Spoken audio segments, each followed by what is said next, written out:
that was very strange. It like wouldn't go live. It gave me an error message I've never seen before, but I tried it again and here we are. Let me adjust like my background and all of that fun stuff. Boom. Is that the right background? Yeah, sure. Let's go with that. It's like very pink. Sorry. I think I don't like that. My bad. How are we doing? How are we living? How are we laughing? How are we loving? Yeah, we're definitely doing this other version. It's not the vibes. I'm very excited for tonight. I have approximately 1 brain cell, but I had a lot of brain cells when I made this, so that's good. Download. There you are. Now I see you joining. Okay.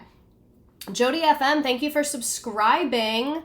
Bluebird, hey, first live stream. Welcome, Shanghai Shogun. Okay, let me fix this background. That's just like far too pink. Like it's not lighting me in a way that I'm appreciating. There we go. Much better. I know to you guys it probably doesn't make a difference, but to me it's like the light glaring into my eye. And then this is too bright. So much is happening. Okay, I'm feeling a lot better. The bright light was on. I'm not even gonna call it a skinny girl margarita. This is a party girl something. I put too much orange juice in it. I wanted it to be like a tequila lemonade. And then I was like, let me put a dash of orange juice because I had fresh squeezed orange juice. And I just put too much of it, but it's still good. It's just like not what I envisioned. And I used the last of the lemonade. So like that sucks. I couldn't like talk about Bethenny Frankel and not have a skinny girl margarita. And then I went to make a skinny girl, Jesus Christ. I went to make a skinny girl margarita and I realized I don't have any of the stuff for that. I just have tequila. So we just leaned in to that. The tabs. I hate the tabs. I don't like it. Sorry. There you go. Then make me a little... No. Bethenny. Sorry. I feel like now I'm too small. Okay. We need to adjust some things. Everyone pretend you're not seeing this. Thanks. Is it... Which one is it? Nope, not that one. There we go. There we go. There we go. It's Mike. That's the reason I feel like I'm too small. That's it. Sorry. Sorry, bud. Had to do it to you. Had to do it to you. So sorry about that. My dear, dear friend, Michael. Let's get into it. So let me catch up in the chat. Y'all are making me feel better. I thought I was being extra for her streams. No one's ever being extra. Hello, Miss Redacted and Classmates. Unfortunately, I've got non-fun stuff to do right now, so I have to hop out of the stream. Oh, Libra Banana, I hope you're okay. Please have a boatload of fun. It's Marg Day. It's Marg Day every day around here. Lauren Oak, hey girlies, first live, came to chat about B. What's the Discord link? Let me get the Discord link for you while we're all kind of getting here. Being extra is the default. Nothing we've ever done is extra. Actually, it was all the perfect amount. I almost just sent you the link to just the Discord website. Incredible. Absolutely incredible. Here's the Discord link. Don't talk in there without me, because I meant while I'm streaming. I'm sorry, you can if you want to.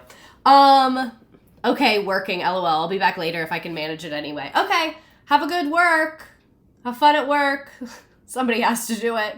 So glad I made it. I missed last week. When I did PR, Bethenny was one of the only celebs to have her team send thank you cards each time. And that's the tea. That's tea. So like everyone wants to talk shit about Miss Bethenny Frankel. Walk a day in her shoes, and you'd be drinking a skinny girl margarita as well. I even wore a red bra for Bethenny Frankel. Bethenny, this is for you. First time I've made the stream in months. Capitalism got me down. The worst. The worst. And like always, who said I've never heard of her before, whether you are deeply obsessed with her like I am, or you've never heard of her, you will enjoy this. You will enjoy this. So let's hop the fuck in. We're in. So who is this woman? Who is this woman? Bethenny Frankel is an entrepreneur, reality TV star, author, and philanthropist. She is the founder of Skinny Girl, a low-calorie cocktail brand that expanded into other food and beverage products. She also has a personal brand called Bethenny, which includes a blog and a podcast, and she is a 5-time best-selling author of self-help books, which I have read. Not all 5, but some of them. Walk a mile in these Louboutins. No, literally. I've heard of her and I'm scared. And I do want to give the disclaimer. This is 2 parts. This is part 1. This is not going to be her whole life. I know that she has done and said a lot of absolutely insane things. That is going to deeply be the focus of part 2. And you guys know me. We exist in the context. You, like, everything that happened before you. So that's why this had to be 2 parts. Because she's done so many insane things. But she's come from such an insane background. So I'm like, you were low-key valid for that. Like, no, you weren't. But, like, I get it. I get it. I'm not judging you. Like, was it okay? No. But I'm also not judging you. And I accidentally made this way too strong. It was kind of like a 2 shots of vodka situation, except tequila, because vodka hurts my stomach now. Live, love, 30. And I felt like, for those of you that don't know who Bethenny Frankel is, the best thing to do is just to start with fan edits. And come to my thing, and cabaret, you and cabaret upstate, and cabaret all day. Life is not a cabaret. It's actually not a cabaret.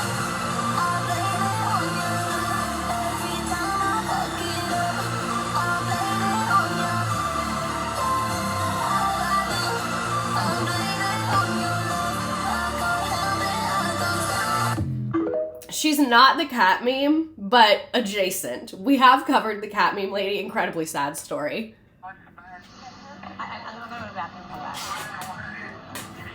Like the worst vacation I've ever been on in my entire life. I can't even, my life is an inch itself every second of the day. Scheduled. Like, I feel like this all the time. Crying at every time we have a conversation. You are not alone in this. You don't care for me, and I can see that you just do not like me. You do not want to be friends, and I accept it. That, and I am sorry, and last thing I feel is, what?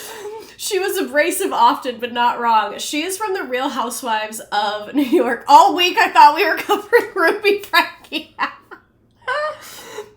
My fiance just called me to ask if I need anything from Aldi. I literally cannot talk right now. I'm so busy. So that is just to give you like a vibe check of this woman is famous. She was on Real Housewives of New York. She's also done like a gazillion other things pre that and post that. And as I'm sure you're already picking up on, I'm like, I can't be objective about Bethenny. Like, not too much on Bethenny. You know what I'm saying? Like, Bethenny, I get it. Like, I get it. And like someone said, often abrasive, rarely wrong. So she is my representation. We all talk about how representation is important. And representation is important. I like having representation as an insane workaholic woman with attachment issues, familial issues, and zero emotional regulation. Because there's so many of us, but you rarely see us in the spotlight. You know what I'm saying? You know what I'm saying? She's insane, but she's free. But she's not. She's so deeply encaged in a prison that she, like, you know that metaphor where it's like, you can have a baby elephant and tie it to a stick, and it's going to always think it's tied to the stick? Like, Bethenny was tied to a stick when she was born, and she doesn't realize she's not tied to that stick anymore. And she's real as fuck. Like, she is real as fuck. So that's what I mean when I say, like, I can't be objective because you can't be objective about yourself, and we're the same. So that's that on that. Just finished my final presentation to earn my master's in math education, and now I get to chill and watch this stream. Congratulations. Perfect way to end my night. She's the crying face behind the smiley face meme. Literally, where it's like a crying face and the mask is a smiley face. That is her. And could clock the other women's issues, so it definitely was scary. Yeah, like, she is literally a tornado. I cannot do turtle time. So we're going to start with her parents, because when you meet an insane person, you have to be like, who came before you? Who raised you? As a neurodiva, emphasis on the diva. So she is the child and the only child of Robert Frankel, a very famous horse trainer, and Bernadette Veradoza Burke, who's an interior designer and a college professor. Wikipedia is always getting into people's races. Her father was German Jewish, where her mother was Catholic and converted to Judaism. Her parents divorced when Bethenny was 4 years old. 1 year later, her mother married horse trainer John Paracella, and Bethenny was raised Catholic. So she was like born into Judaism and then like converted to Catholicism when she was 4, I guess. She completed the sacraments and communion and confirmation.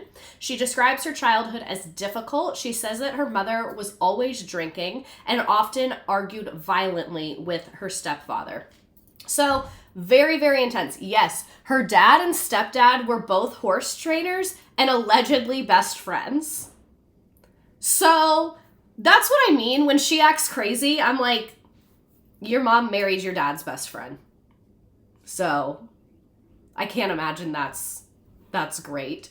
Me too, girl. Who do you think her confirmation saint was? Oh my God, I know nothing about Catholicism. And honestly, Catholicism scares me. Like, I don't know what you guys have going on over there. There's a lot of rules and Latin and counting and candles, silence.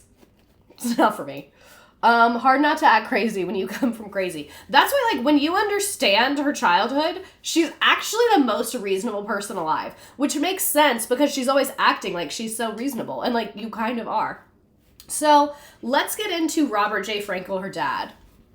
I think horse training might have been a gambling atmosphere. And what was that environment like in financial education? Oh, you're about to see. So Robert Julian Frankel was an American thoroughbred racehorse trainer, and not just any racehorse trainer. He is the motherfucking racehorse trainer.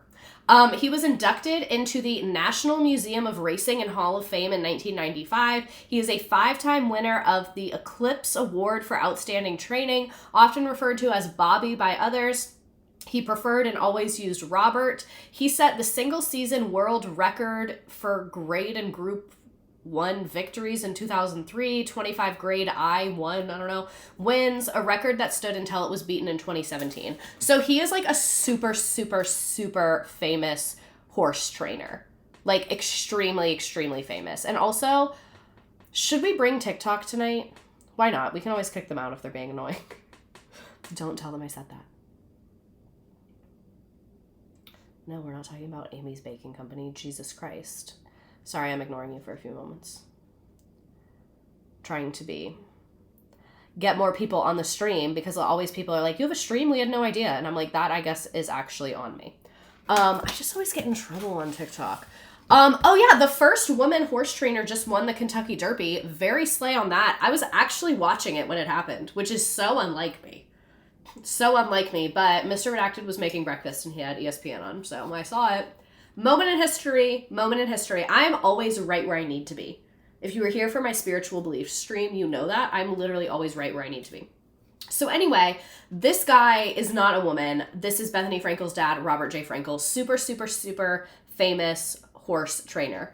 I keep accidentally thinking you're going to say racism instead of racing, and my brain has fully corrected it to the National Museum of Racism. If you're in the National Museum of Racism, that means you either did something amazing or something really fucking horrible. So this is Bethenny Frankel talking about her dad with Larry King. So, like what you just heard, her father and her mother divorced when she was 4 years old, and she was primarily raised by her stepfather. What did your father do? Horse trainer, both fathers. Racehorse trainer. Bobby Frankel? Yes. Bobby Frankel was your father? Yeah. You're kidding. No. Well, I knew Bobby very well. Really? Through Joe Torre. I know Joe Torre. And to me, I knew Bobby very well. You didn't know he had a whole ass daughter. He never told you that. Come on, everyone knows Bobby. And Bobby Frankel was one of the great horse trainers of all time. I know. And it happened so quick. He was healthy. He wasn't. No one knew about it. It didn't happen quick. He went into it was he just didn't tell anybody. He didn't want anyone to know. He left his baseball card collection to Joe Torre. He had like a major baseball card collection. But yeah, it didn't happen. So in the end, it happened quick, but it was there a long time ago. Was it cancer or what? It was lymphoma. How old No, leukemia. How old was it? He was like 68, I want to say. He died brave, though, didn't he? I mean, he went to track. Yeah, I mean, but, you know, it's funny to just watch someone at the end of that. No one really seems that brave. You just feel like people who are dying like that are just alone in the world. Was he in pain? I think so, yeah, and he just was always so sort of strong and never really showed his feelings. He was never really vulnerable. So I think that was difficult for him to realize that he was vulnerable and had to have people feeding him and taking care of him. But no, he didn't want anyone to visit him. Joe Torre was one of the few people. It was me, Joe Torre, and like maybe 3 other people. He was not a person who wanted anyone to see him like that. Were you close? No. She's like, don't tell me about my dad. I'll tell you. But you went to see him, though. Okay, so sorry, I interrupted them. We were not. Him like that. Were you close? No. We were not. But you went to see him, though. He wanted to see you.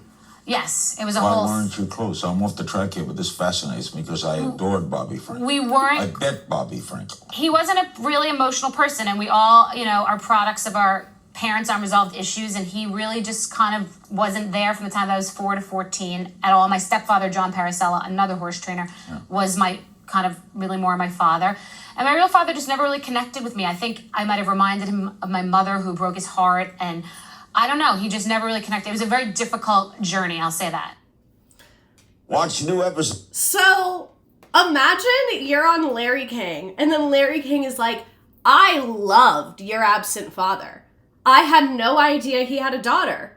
The man that broke your heart for the first time because he abandoned you as a child, that's my BFF. I loved him. Everyone loved him. He was a great guy. Like, do you see what I'm saying? Where, like, anything she does, I'm like, yeah, girl, yeah. And for those of you on TikTok that are confused, I'm streaming on Twitch, and that's where we get to have fun. So if you want to see what I'm watching and all that stuff, I'm being censored online. It's free to join and free to chat, so come hang out with us. It was so boomer-coded of him. And then also, like, aside from the fact that this was your close friend and you had no idea he had a daughter, like, you're interviewing her. No one told you that? Like, no one gave you, like, a fact sheet or something? Like, it's not like you just stumbled into... Like, this was a professional interview. Why did that happen? So, I get her. I just get her. So, that's kind of her talking about her childhood, how her father left her life when she was 4, and she was primarily raised by her mother and her stepfather. She said, I never had a true childhood. There was a lot of destruction, alcohol abuse, eating disorders, and violent fights. These are some pictures of her as a child. I think that she was born in 1975. I think that comes up in a second. Here's some more pictures of her as like a young person, child in some. I think she looks a little more like a teenager in the other one. So her parents divorced after 4 years of marriage, and like I said, her mother married her dad's friend, and it was not just his friend, but also his professional competitor. So here's a picture of her at her mother's wedding on the top right, and then a bunch of pictures of her and her mother together. And that's one thing, like, she's put a lot of stuff out there. Like, a lot of people in, like, the Bravoverse, etc., like, really are tight-lipped about things. Like, she really just says it all. What in the Challengers? No, for real. And then this is her stepfather, John Paracella. And then this is, like, a movie about him. It says John Paracella and a lifetime of celebrity connections. And then she's listed. It says trainer to the stars. And Bethenny Frankel is listed. So, like, your stepfather's estate is like clout chasing you. Bethenny had a lethal face card. I didn't know. No, for real. For real. So this is her with her stepfather, who she said is like super dysfunctional and was always fighting with her mother, but at the end of the day was like the most stable parent figure that she had. He was actually on Real Housewives of New York, and they kind of like got into it on the show a little bit. I tried to find the clip, but it wasn't really anywhere, which was annoying. So religion, like I said, kind of split on religion. She was born into the Judaism, but converted, but like you're 4, you don't know. So she described her religious identity as, I grew up with a stepfather who was Catholic, so I also went to church. I had sort of a mutt upbringing of religion, and thus ended up not being religious at all, but being spiritual and cultural. So culturally, many people think that I'm Jewish. I have a last name that's Jewish. I have family that's Jewish. I am Jewish. Because she was born into Judaism. Like, her mother converted, her father was Jewish, she was born into the Jewish faith. Like, I get it. But then, like, she wasn't really raised in it, so I get what she means about that. Here's another video. The neighbors. Sometimes it was This me. is her on a podcast talking about her neighbors' interactions that they saw from her family. But the cops would come, the neighbors would call the cops. And it's funny because my girlfriend yesterday said that Craig Siegel, who is my neighbor, that as an adult, he said we used to, worry about her. And Jennifer Kane lived across the street in Long Island, and it was a hellhole. I remember once I set like tissue on fire in this small room, like probably wanted to set the house on fire. And what was crazy was that my room was always immaculate. My mother was an interior designer, and my room was immaculate, like perfectly designed. And the rest of the house, every other room in the house was completely empty.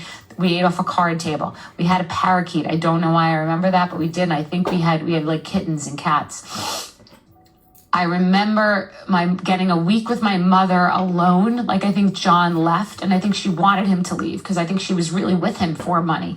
I was 4 on East 52nd Street, and he came and scooped her up. She had been with my real father, another horse trainer, and I guess he used to run with my stepfather, and that's how she ended up with John, who kind of rescued her. And my real father was also another real piece of shit that people idolized because he was a Hall of Fame horse trainer. But as a man and a father, he was a bad person. And that's just the way that it was. She could provoke anyone to physically abuse them, but he was part of it too. And he used to leave me with like young prostitute girlfriends. Like, he would just leave me with them. And he was like hanging out with people who did cocaine and like the full 70s, like the way the 70s went. And if you grew up in the 70s, you know. And she was born in 1970. And there was a time that I had to live with him. And she positioned it as, and it was this, he wouldn't pay for me. This is how money became a role early. He wouldn't support me unless I was with him. So they were battling over me, and it's why I bring up in the divorce trauma, the custody. So her father said, I'm not going to give you any money to take care of Bethenny. Bethenny can come live with me. So what she's explaining is that when she was 4 and her parents first got divorced, she was with her father at first around like all of these sex workers and cocaine and all these things, just like completely unsafe environment for a child. Battle of pulling at kids. You would never know this until you're 53 years old. You would never understand this emotionally. So we ended up with John, another person, because I wanted to get home. Like, I didn't want to be in California with him. I just wanted to be with my mommy. And then I went with her, and she fell into this guy's arms, and he became my stepfather. And so then basically, because she wanted to go back with her mom marries this other guy for money. Imagine being a sex worker and a guy leaves his kid with you. Probably not the worst day as a sex worker, I have to imagine. Probably not the worst thing a client's done. Because I'm like, I have to watch you. She was gone a lot, and I was with him a lot. But like 1 week he was gone, and I was with her, and I was so happy.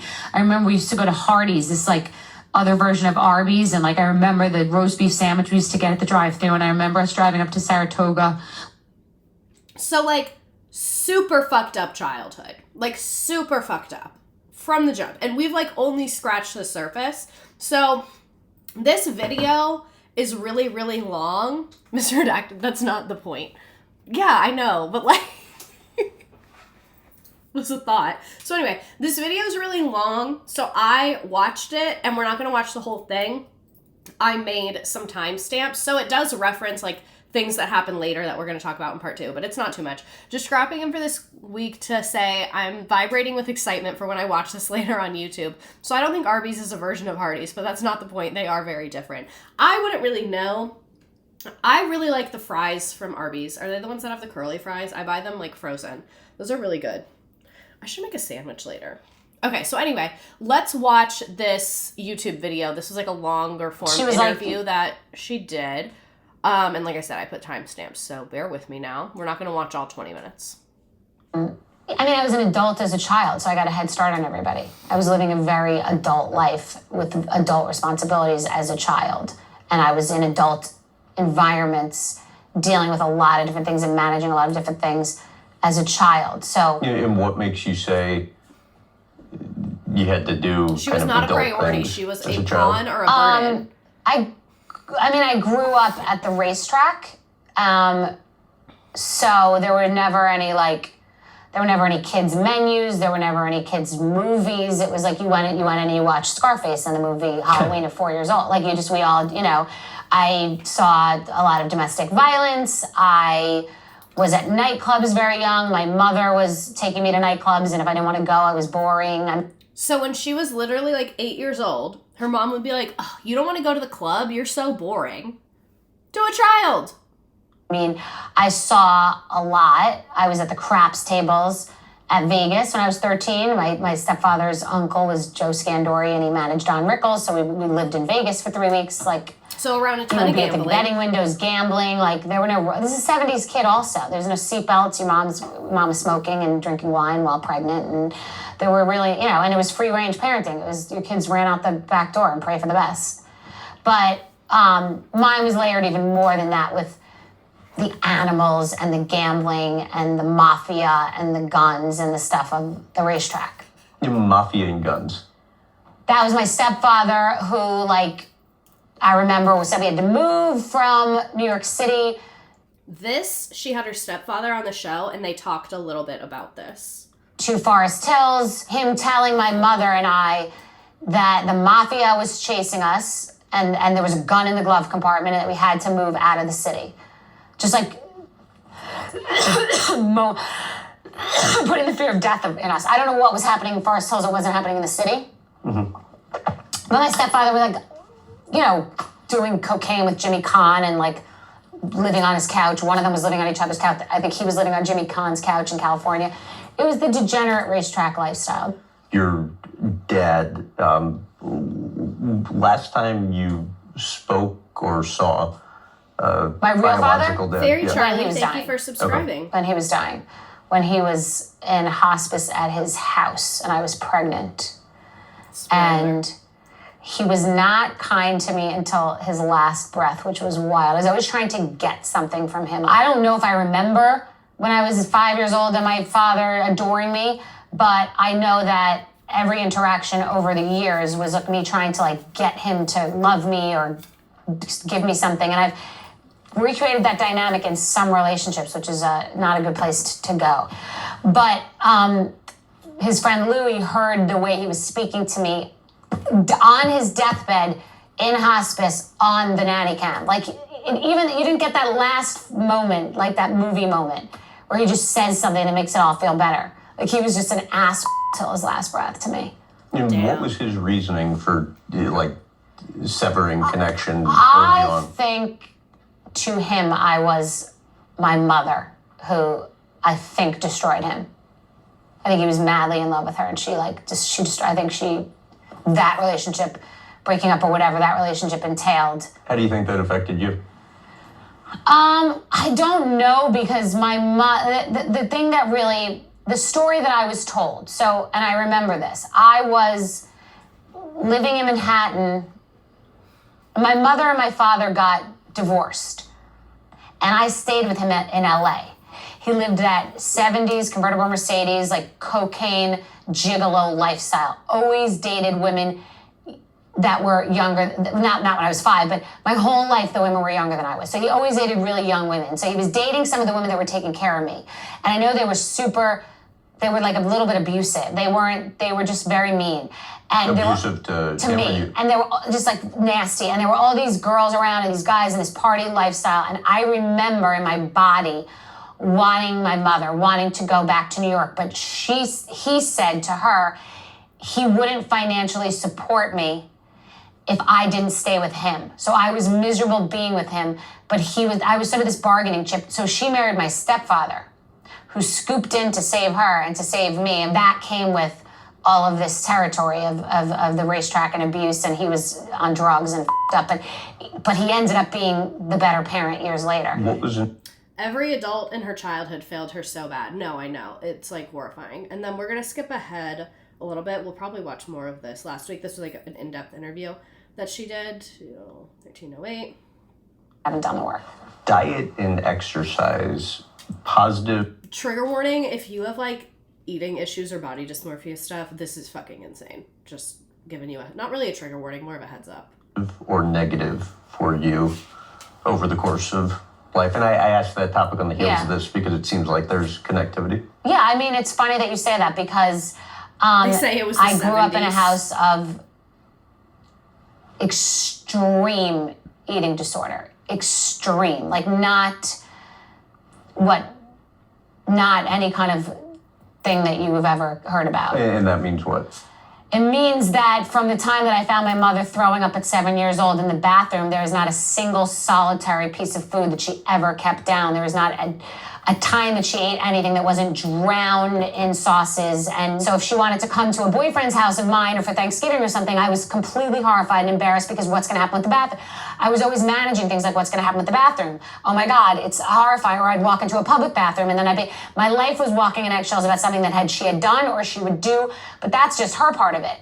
She would go out to nightclubs and drink all night at Studio 54, and she was stunning. And my stepfather, who was staying home with me, which doesn't make any sense because he wasn't even my real father, but he was like the only father. So he would be home with me, and then she would come home completely wasted. He would lock the door. She would punch her 98-pound fist through a glass window to get in. She attempted suicide in front of me. They would get into like physical fights and knife fights and crazy in front of my friends, neighbors, everybody. I would have to call the police as early as 5 years old. So my house was psychotic. And even years later, when it wasn't the level of physical abuse that I'm describing right now, it was still the smashing of everything in the house. If they got into a fight, she would just destroy everything. The house would just be complete glass everywhere. I mean, she was insane. She walked into my bridal shower years later. So this is why when people are like, ugh, she's so cringy on TikTok, I think she's so annoying. Shut the fuck up. Like, literally shut the fuck up. She has gone to therapy. She did it on television. I don't know if that counts. And for those of you on TikTok, you have to come to Twitch to see the videos and do all the fun things. Well, it's not really fun this time. It's, like, really depressing. But I digress. We'll let her continue. In the Hamptons, it's my bridal shower. She walked in and in front of every single person, all these women, she goes, never again. Never again. I just drove through 3 hours of traffic, like walked in, then proceeded to like drown every piece of bread with butter, like triggering me with her food, and went to my rehearsal dinner and completely trashed it, like told everyone how bad the food was, and said she wasn't coming to my wedding, said she wasn't going to even come. And on the day of my wedding, I literally walked in because I said, do you need me to take you anywhere? Everything was about her. Like, she never took me to get a dress. I had to figure out how to pay for her to come to my wedding. She wasn't going to come. Her foot was hurt. She wasn't going to come. Like, the drama. She comes. She's staying at the Four Seasons.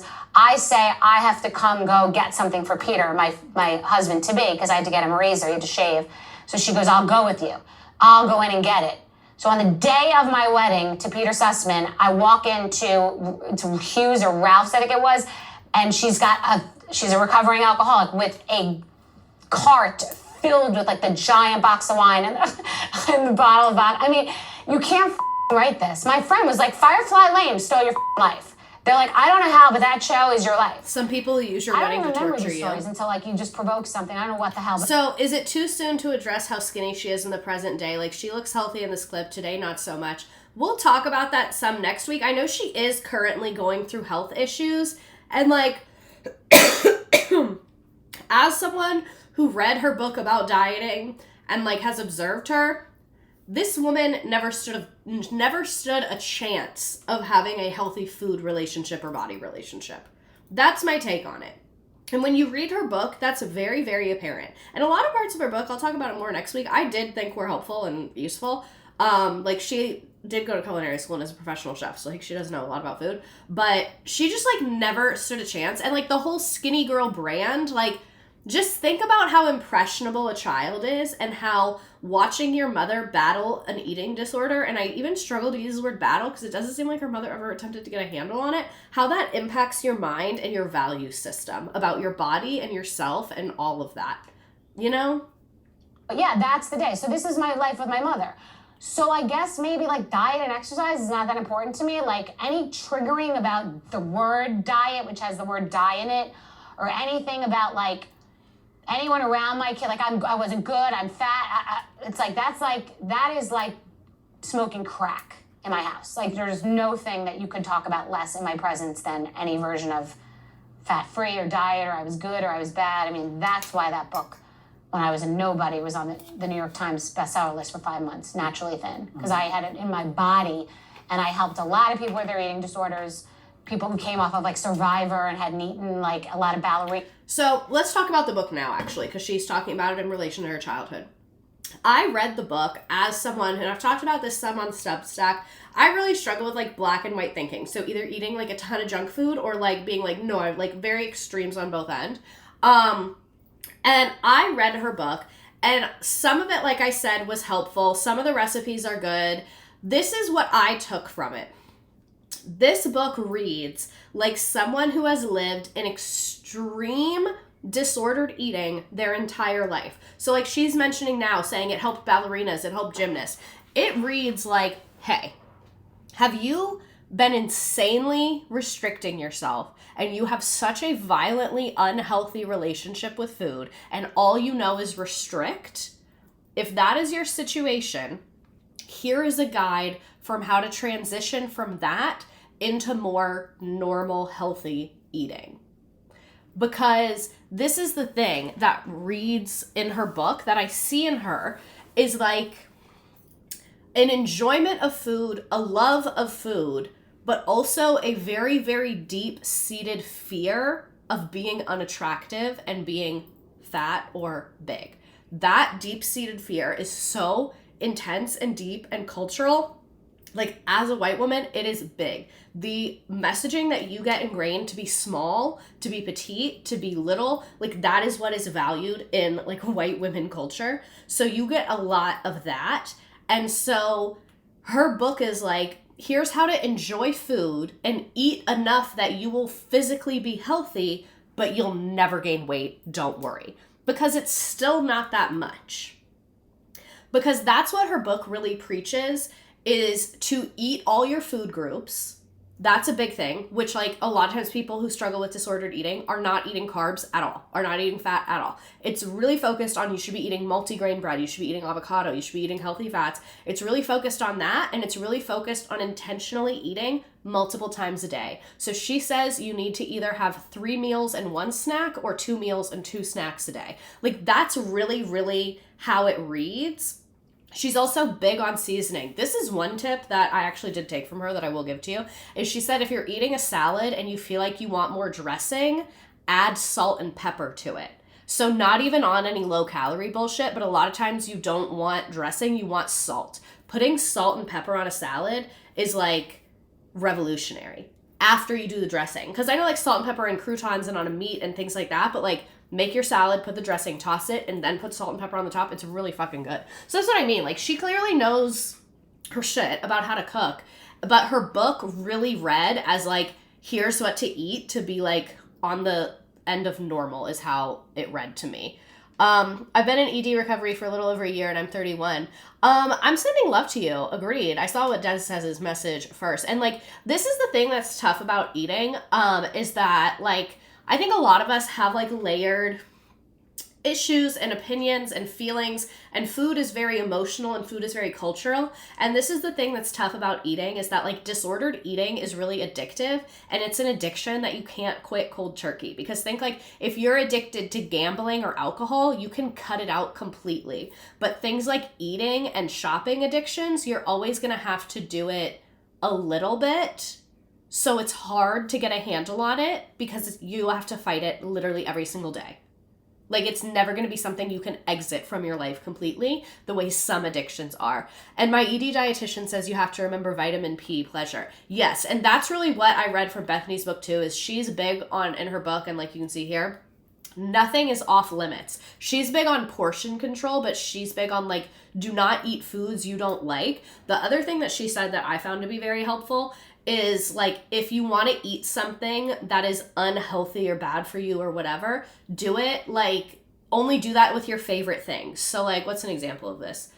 Let's say like, okay, so like jelly beans. You guys know I fucking love the Starburst jelly beans. I'm not going to eat non-Starburst jelly beans because it's just not as good. Like I want the Starburst ones. Like, so I really read her book as like giving herself permission to eat things to enjoy it, and to eat multiple times a day. Like, that's how it really read to me. You know, it's like a lot of people, not because of what you're eating, because of what's the noise It really helped a lot of people. You got sent to an obesity clinic when you were basically for no reason, right? Right, in third grade, to Mercy Hospital. I think I weighed 88 pounds, and I was supposed to weigh 88 pounds, and I was supposed to weigh 78 or something. I don't remember what it was.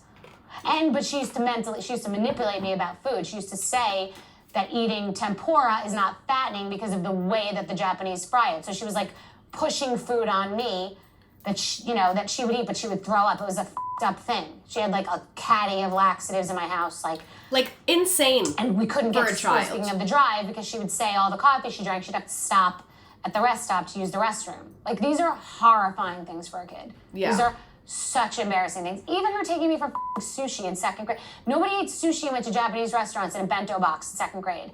Everything had to be so completely insane. Everything was insane.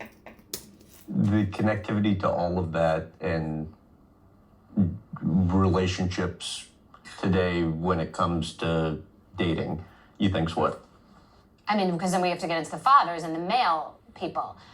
Well, her whole thing was the one clarity that she pushed through was never, ever end up with anybody on the racetrack, never be with anybody on the racetrack, and never, it always had to be wrapped in an insult, but never, ever rely on a man. You never need to be supported by a man. She was like, you will, I gave up my entire life for you. I married all these men for you to be able to support you. Like, it was always on my head about it. She had tremendous money noise. So, absolutely horrifying and so fucking sad. And you can still hear how emotional this is for her. And how would it not be? Like, how would it not be? Like, her childhood seemed fucking horrendous. Like, your dad is doing cocaine and leaving you with sex workers who are also your nanny somehow. Your mother married your dad's best friend and is an alcoholic who's partying all the time and taking you to Studio 54 when you're 8 years old. And then also has an extreme eating disorder. Basically forced you to also have an extreme eating disorder. Just like so fucking insane. I have to cough. So, she originally grew up in Forest Hills, New York, like you heard her reference, but she moved around many times, and then she went to boarding school. Like, so I try not to judge parents, but boarding school is a little bit of a red flag to me. She went to St. Agnes Cathedral School in Rockville Center, New York, Holy Child Academy in Old Westbury, New York, but she graduated in 1988 from Pinecrest School in Fort Lauderdale, which I guess was a boarding school. I don't think it is anymore. All that trauma is seeped into every part of her life. Money, body image, relationships. No, literally for real. Crazy thing to say to a child, and low-key my parents were in the same boat, like, look how much I spent on you. No, for real. And about the boarding schools, there's a few times where I've seen people send their child to boarding school that I'm like, you know what?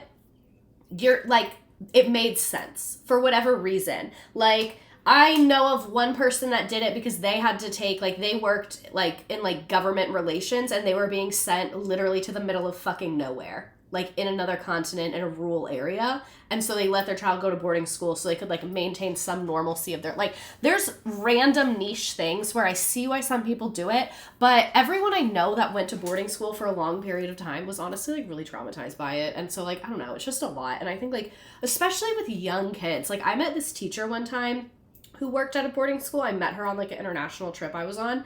And she had students in boarding school as young as, like, 10 years old. This was in Europe. She was British, but the school was not in England.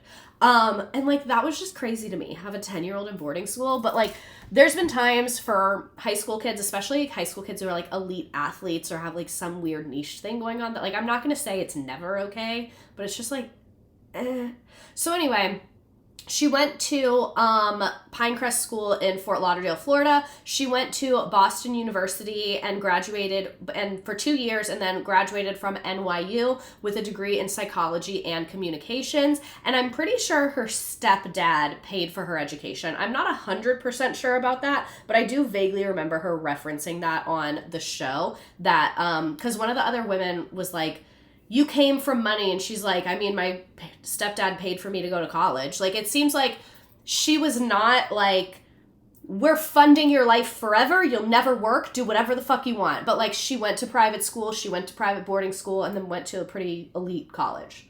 And I think that was paid for by either her dad or stepdad or a combination of the two. So let's get into, like, her early career. Obviously, her childhood is literally fucking horrendous. In 1992, she moved to LA. So pretty immediately after college, because she graduated high school in 1988. There were some boarding schools where students whose parents work nights and were able to take care of. A TikTok teacher said she used to work in one of those schools. That's what I mean. Like, there's some situations where I've seen it be, like, good. So that's why I'm not writing it off completely, but a lot of times I'm like, it's a lot for them to be away. So she moved to LA because she wanted to become an actress. She got a couple small acting roles, but she also worked as an assistant. She worked as an assistant to Kathy Hilton.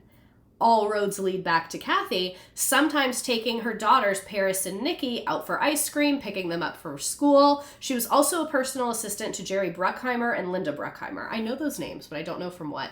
So that's why it makes sense. Her and Kyle Richards are friends, but I didn't realize it, like, went back all this way. But yeah, she was in LA. She was trying to make it as an actress. No secret about that. This is from a very old People magazine article where she talks about working for the Hiltons. Part of the job became coming in my Ford Probe to get you and Nikki from Lychee, this sort of fancy French school, says Frankel. I remember we'd go with Kyle Richards to Mobile Mart or the gas station after, and I would take you guys ice skating. Do you remember that? Because you were so young. Yes, says Paris with a laugh. So I would take you to get ferrets at the pet store at Century City, and Nikki would want to go to Rampage. Do you remember Rampage, that store? Yes, Rampage is like the Forever 21 of today. Exactly, that's exactly what it was. So that's what we would do after school. It's so funny just to remember all that, Paris says. It's so cute that we've known each other for so long and how far you've come, boss babe. A nanny to Paris Hilton and now killing it. So, yeah. Jerry Bruckheimer is a movie producer. He produced the National Treasure movies. I fucking love National Treasure. I love National Treasure. So, I don't think this is that weird. Like, she wanted to be an actress, so she became a nanny for famous people. That's what people who want to be actresses do. And she did have some work in the industry. She was a production assistant on Saved by the Bell and was in, like, the background of a couple scenes, I guess. And like I said, was in a couple small roles, and I have one for us to watch. Imagine someone calling you boss babe. I don't have to imagine. I've lived it. I worked in real estate. So this is more on Saved by the Bell. When I first wanted to move to LA, all I wanted to be was an actress. I wanted to be one of those actors or celebrities. They looked like they were having so much fun.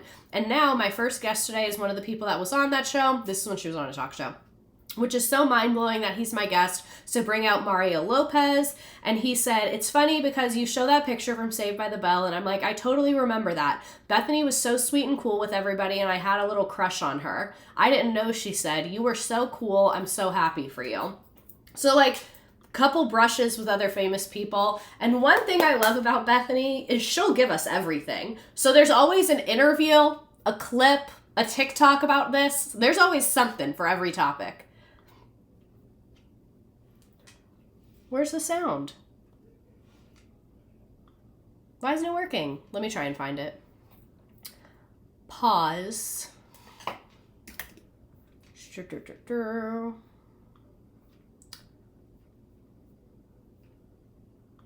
Made this a couple days ago, so it should be in my Google Drive. But that one didn't work either. Okay, let me try and find the video again.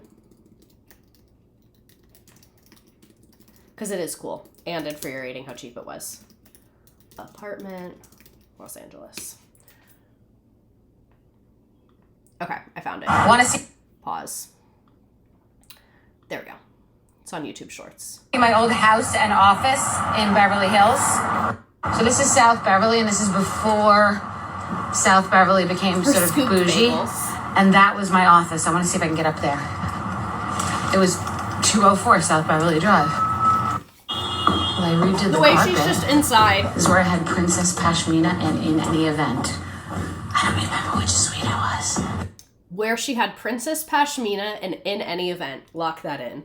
Well, it's a psychiatrist here. I think this was it. Like, This was it, but I can't go in. okay, so, like, it's insane that she is on TikTok peeping into a professional psychiatrist's office. That's insane. But think about her childhood. Like, where was the healthy boundary? Where was it? Like, social anxiety fears her. But that was it. This is where I used to have a little office. I think it was $600 a month. I think. $600 a month. Up there. In Now LA. to my house. Nobody walks, but I could walk to work every day. Nobody here walks. It's like a criminal offense. So I had a condo, not a condo, like an apartment and a house. One was before I got married, then one was after. I gotta try to find them because I have the worst memory. This was my apartment building. And that was my apartment. I loved it. I felt so legit. This was my apartment. That was my little balcony. Wait, I'm dying. That was my little balcony. Nice ass apartment. 352D. And like, I was so excited. Imagine seeing her out there. No, I know. It's insane. So excited. That was my apartment. Walks into someone's apartment filming. So fucking legit. Now we're gonna go see my house right after. Just looking out your window and Bethenny Frankel's pointing at you. 352 South Elm, and then I moved to 352 South Cannon, which is strange. So that rent was $600 a month. $600 a I'm about month. to show you my house that was right after that, which was $1,800, but my ex-husband paid $1,100. I paid $700, and I was working as an event producer, and this was about 1996. This was 1996. So this is where it was, but I guess they rebuilt a new house. Like, literally, she's So this in is their where my front house yard. was, on Cannon. Like, she's in the I'm driveway. so sad. It's not the same, but what is? They built a cute house, but look how old this house is, right? Like, and mine, this was it. My parents drive me through their hometown, too, and So I brag lived there about their 30 cheap years ago. house. Wow. But how weird to live on 352 on two streets next to each other. I have to look up what 352 means in numerology. It means one in numerology because you add them and then you reduce it. So what does one mean? Want to see my old... Like, the way that it immediately goes into numerology. Absolutely incredible. And dropping full-ass addresses. Like, that's what I mean. Like, I simply can't be mad at her. I don't know why. So, just to catch you up to where we are now, terrible childhood, relatively expensive education, moved to LA, trying to make it work. Not exactly no money, no family, 16 in the middle of Miami, but it does seem like she's supporting herself. Like we saw, like she had jobs, she was paying her own bills, all of that. So this is her in a few random short films and things. This is where I think it is. Damn rollerbladers. Stupid punks. They're scaring people half to death, causing mayhem everywhere. Yeah, I could use a pair of those. I don't get it, Stacy. Why didn't you just go? I thought you said someone was coming. Yeah, but he was 2 blocks away. You had plenty of time. You won. Doesn't matter now. I still have to go. Look, let's just see if we can use theirs.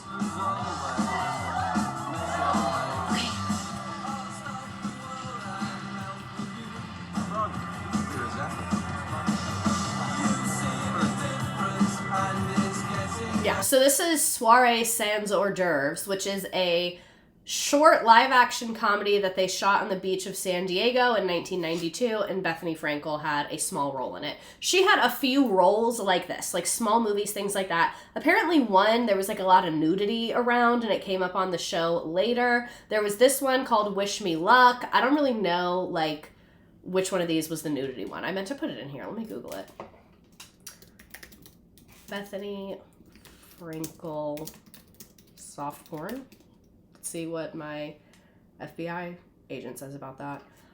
So it's Bethenny Frankel's boobs in the Hollywood Hills 928 or 90028. I'm not going to show it to you. Yeah, she's topless.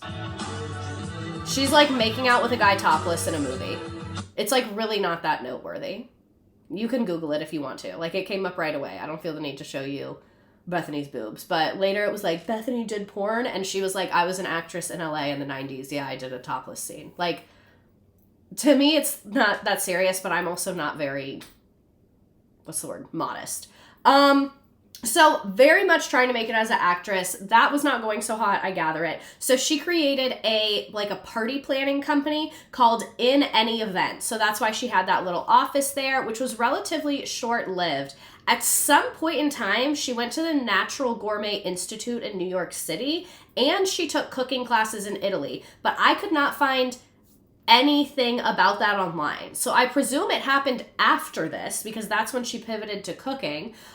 So clearly she's trying to build a business for herself. She also did Princess Pashmina, which was selling pashmina scarves that she bought from an Indian manufacturer. Literally could not find any photos of it.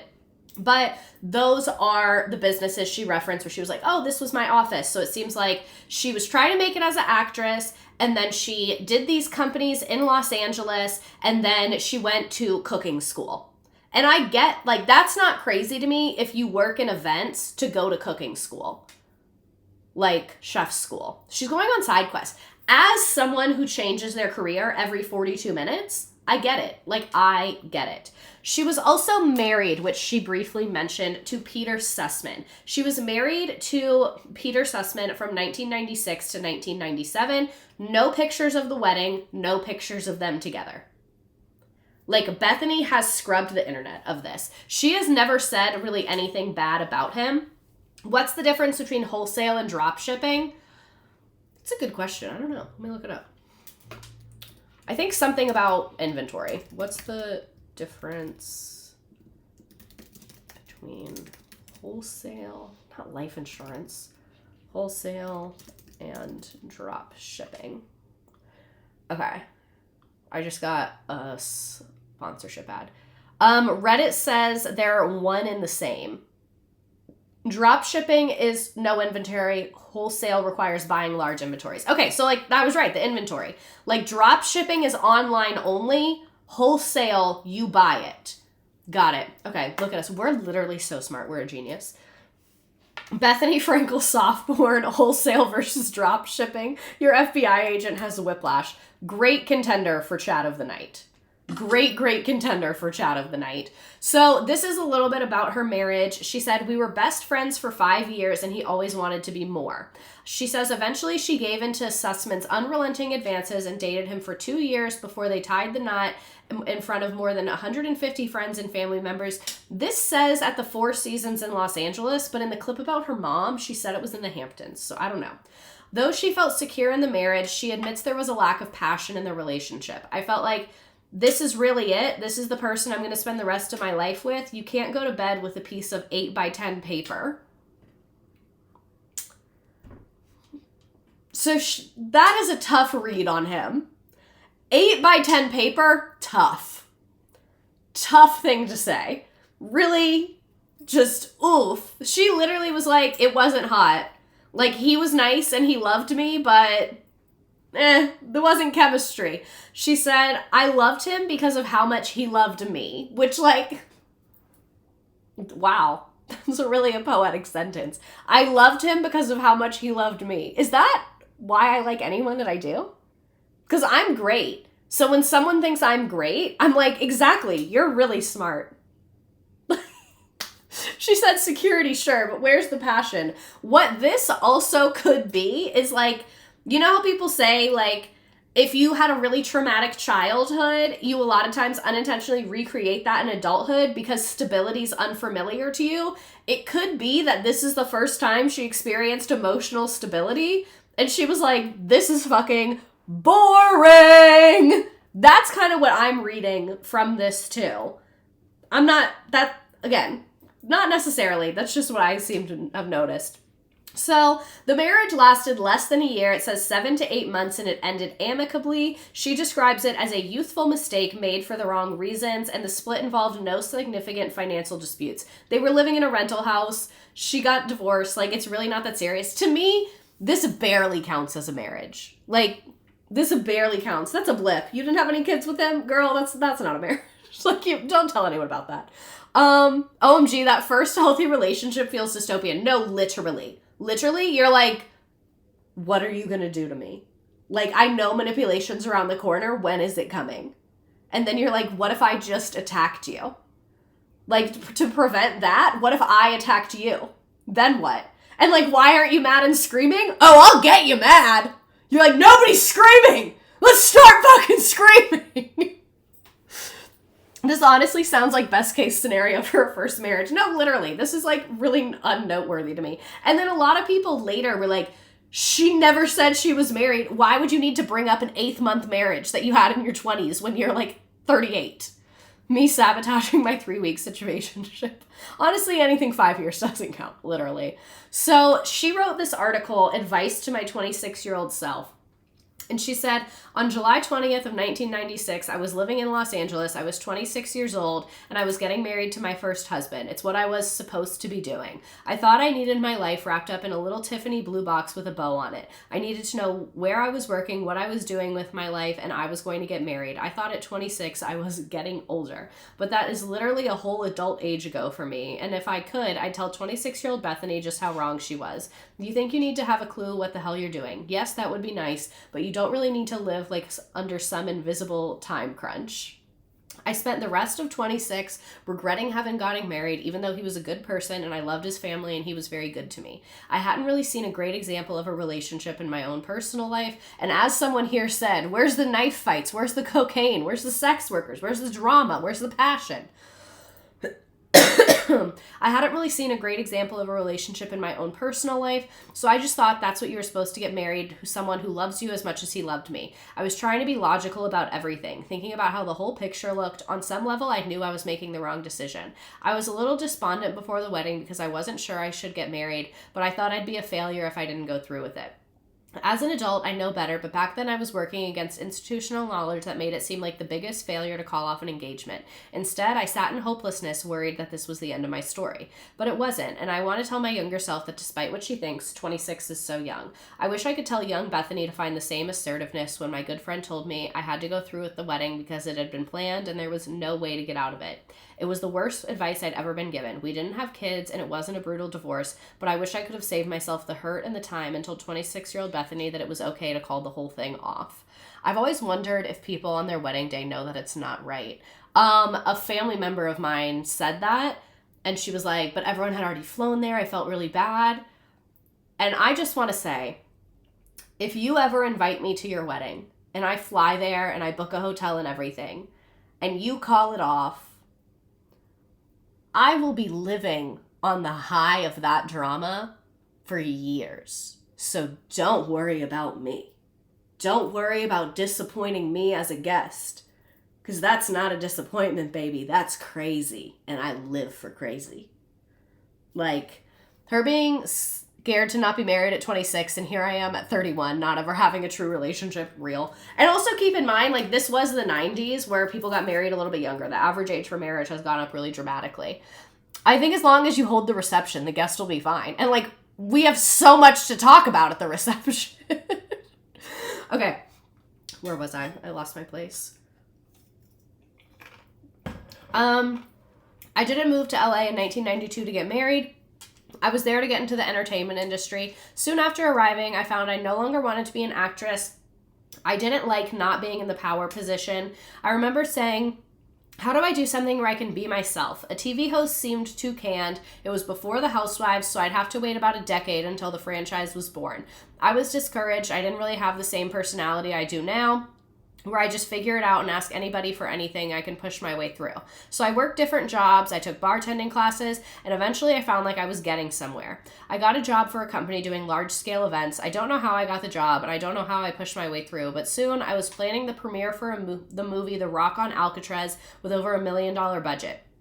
I had to create an event space in a dining room in the mess hall and cell block area. I had never produced an event. I had never planned a party, but I said to myself, I'm extremely organized. I'm smart. I know how to get things done. I'll figure it out, and I did. For the Rock and Con Air premieres and for Gucci and a Chanel fashion shows, I was great at producing events. It's a completely detail-oriented business, and it showed me how good I am at getting things done. That skill set, and yes, even that bartending class, have contributed to what I do now.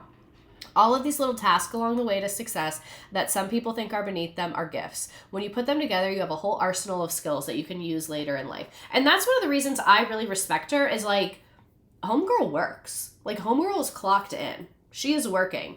Past Bethenny knew that. She also knew how to work smart. There were people that worked with me at the events company who'd be there super late, but the cream rises to the top, and I rose to the top without spending my nights at work. I remember my boss saying to me, well, this guy's there past 9 o'clock at night, but my work was done. I wasn't going to sit at a desk and jerk around. I said, I work all day. I don't take lunch. I don't take lunch. Peeped that.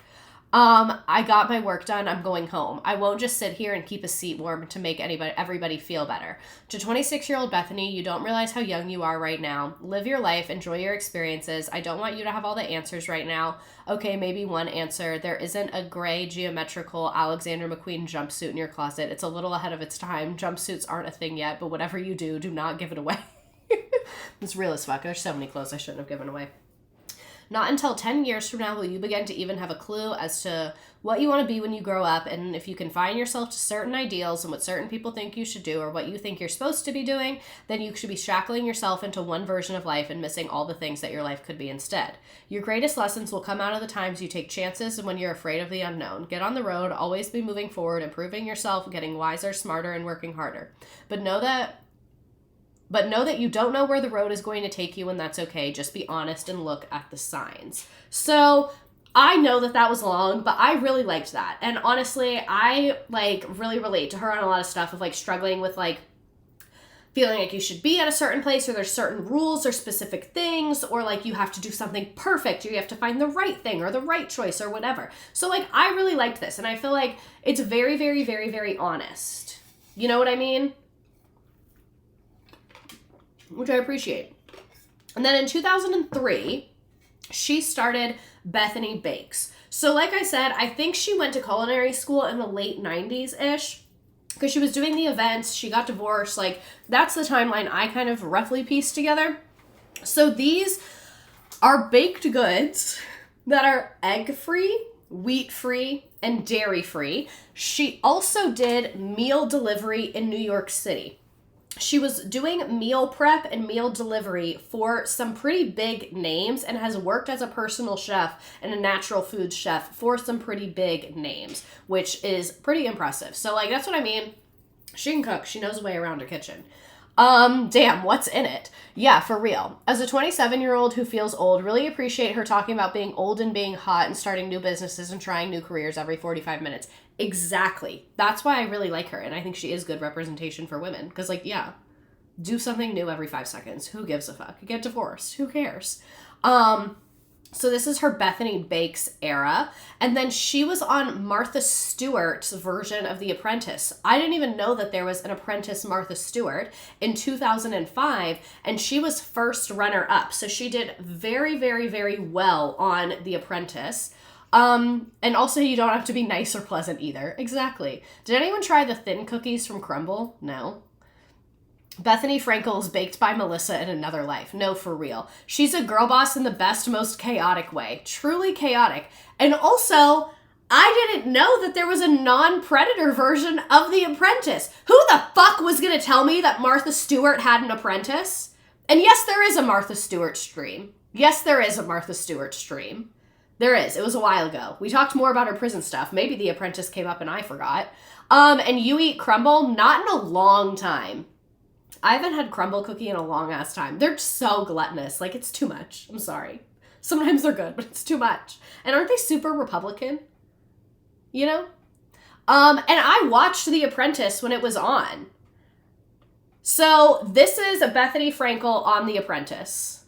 Previously on The Apprentice. We're not going to watch the whole thing. Create and produce a launch display for GM's new Buick Lucerne. We set up this restaurant, and our gas is the car. It's that nice. It's that nice. You would have it to dinner with you. Clever. The concept we're going with is driven by Okay. I'll just skip ahead a little bit. Bethenny! Look at Martha! Ugh, such a better version. I really don't know who's coming back. Think Ryan went home? No, Ryan did not go home. It's gonna be somebody, and it's gonna be soon. There we go. This is it. The final 5. They called up the records pretty early, right? Yeah. Really? What They said, records? Ryan, you're 7-2 with 2 wins as a project manager, no losses. And Marcella, you're 3 and 7, and Owen 2's a project manager.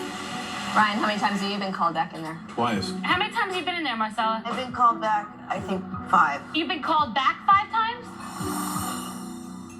So Ryan, you happy?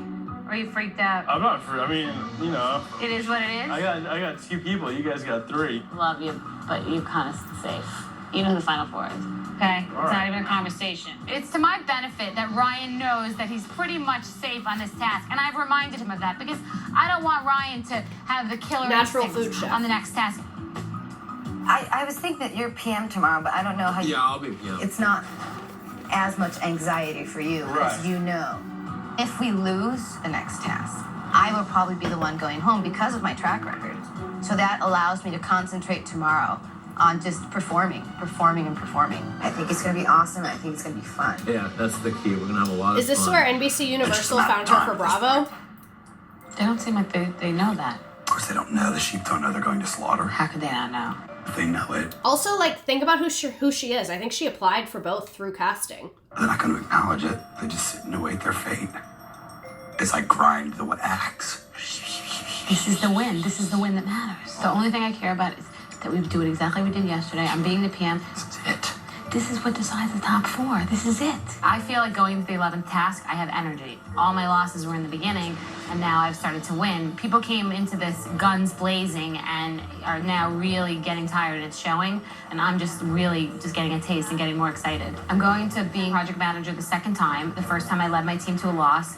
So it's really They could important see to she's win. reality TV It would be gold. just No, embarrassing literally. if we don't cream them. Cream that.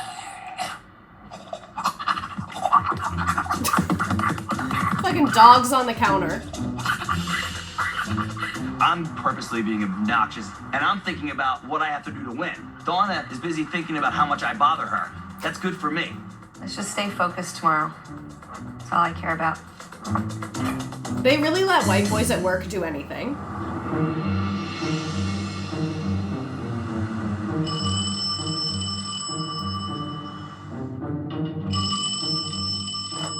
Hello? Hi, it's Julia. Martha's in North Carolina and she'll be calling you to give you your task.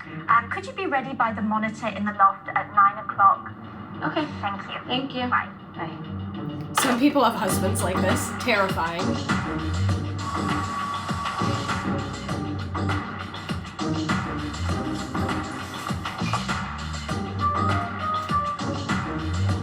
Yes, Bethenny, that ponytail. And there were 5.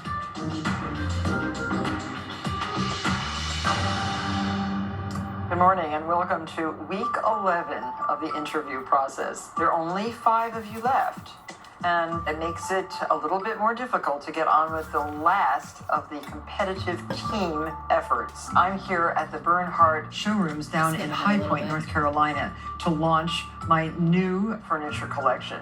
This is the first time that we are branching out towards the... Let's start storyboarding this out. I mean, we have like an idea now, but we actually need Tight to kind of pony get and that on slicked paper a little back. bit. She means I can do it business. guided by what you guys say. Well, I'm just talking about like the first Yeah, screen. you're the drawer. May I? The team dynamic is the following. Donna's the administrator, the organizer. Jim is the artist all over the place, just spewing things out. And the more and more I move through this process, and in particular this task, it's always me with a big idea. She has to have kids. She has to have a baby carriage or something. So there's going to be a businessman with his martini glass. Something about how he never even gets to relax like this at home. Well, sort of serves him, so here she comes. So, like, she's doing business. She is Bethenny in her element. She did close down Bethenny Bakes in 2006, which I found confusing because on the show, which came out in 2008, they were like, Bethenny Bakes, but it closed down in 2006, so I don't know what the fuck they're talking about. But before she was on Real Housewives of New York, she became the spokesperson for Pepperidge Farm's low-calorie bread. And I found this on the Campbell's website about her. Bethenny's number one priority is to create healthy foods while never compromising great taste. After graduating from the Natural Gourmet Cooking Institute in New York, Bethenny's passion for health and healing combined with innovative culinary skills inspired her to create Bethenny Bakes that is free of wheat, egg, dairy, everything. and cooking for private clients with her custom meal delivery service, creating nutritious meals tailored to one's specific needs, whether vegan, macrobiotic, post-pregnancy, weight loss, or simply to eat healthily. She was named the breakout star on NBC's The Apprentice Martha Stewart in 2005. She was a runner-up and praised for her talents in the conference room and in the kitchen by Martha herself. Bethenny is also a contributor and TV expert for Health Magazine and the hostess for Chef Dance 2007 and 2008, a 10-day culinary event during the Sundance Film Festival. And well-known and respected amongst Hollywood elites, Bethenny creates meals specifically designed for her A-list celebrity clients. As her name and brand recognition continue to evolve, Bethenny just completed writing Gain 25 Thin Thoughts, Lose 25 Heavy Habits, and Be Naturally Thin, which illustrates her goal to democratize health by making a healthy, balanced lifestyle accessible to all. Because one thing she also does in I haven't read the other book, but I did read the Naturally Thin one. A bunch of the recipes that she uses for her celebrity clients are in the books, and like some of them are good. I have tried some of them, not like to a T because I don't really cook with recipes, but like she does have good ideas for like really good salads and things that are like very Bethenny core, like exactly what you would expect. Where was I? She also stars in The Real Housewives of New York, which starts May 4th on Bravo. So this is written pre that. And she currently resides in New York City with her dog, Cookie. And this is back when Bethenny Bakes, I guess, still has her website, but the company part closed down. And she was just like posting recipes, I guess. So then in 2008, she began starring on The Real Housewives of New York City, which premiered in March on Bravo. So to give you the Real Housewives lore, it started with Orange County, and then New York and Atlanta, and I think maybe New Jersey were next, and they all started around the same time. That's the thing that surprised me about her book. She does not bring up cottage cheese that often. It comes up a few times, but not that many times. I think the cottage cheese is a more recent obsession. So this is the season 1 trailer for The Real Housewives of New York. To a certain group of people in New York, status is everything. I never feel guilty about being privileged. New York City is my playground. I run with a fabulous circle of people. I like making my own money. I find that an aphrodisiac. We need to do a Ramona stream.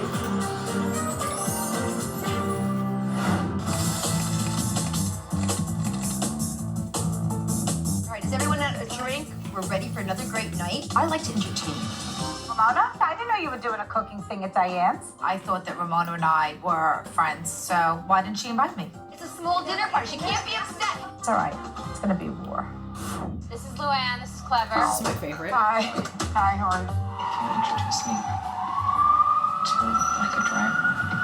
It's like assistant in the Sims. Like, get over yourself. Clever, would you mind getting out and opening up Mr. Sepp's door, please? Mrs. You're not trying to pick up my husband or anything, are you? No, I'm really mad. Hey, no, it's not right. Fight with me now? I just met you. You're so promiscuous. Oh, we don't want for real. I'm promiscuous? I would do Who are you? Say I'm promiscuous. I only mean it a good way. Don't tell me. Mario is a I know, dog. I'm getting a little bored with you guys. I'm sorry. What an ass. When are you getting in bed? I don't know We what need to do a time Luann stream too. No. Oh, it feels great to be able to get out and, and forget about being a mom. Yes, yes. Yippee! So Lauren was like, when are you going to live with Jason? What do you This is think? her Couple boyfriend. months, like we were talking about? We'll talk about it later. Okay. All the cards are on the table. If we're not all in, then what are we doing? I don't get why he's here. I was looking forward to a girls' night, and then I heard you're coming and blowing the equation. And what, is it because you don't want to, or he doesn't? I'm so grateful Bethenny didn't disassociate into a boring trad wife marriage. This is who she's meant to be. Doesn't want you to. She has no life.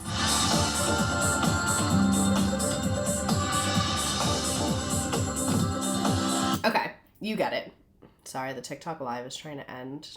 My haters will never let me live. And then I forgot about this, but I just found it.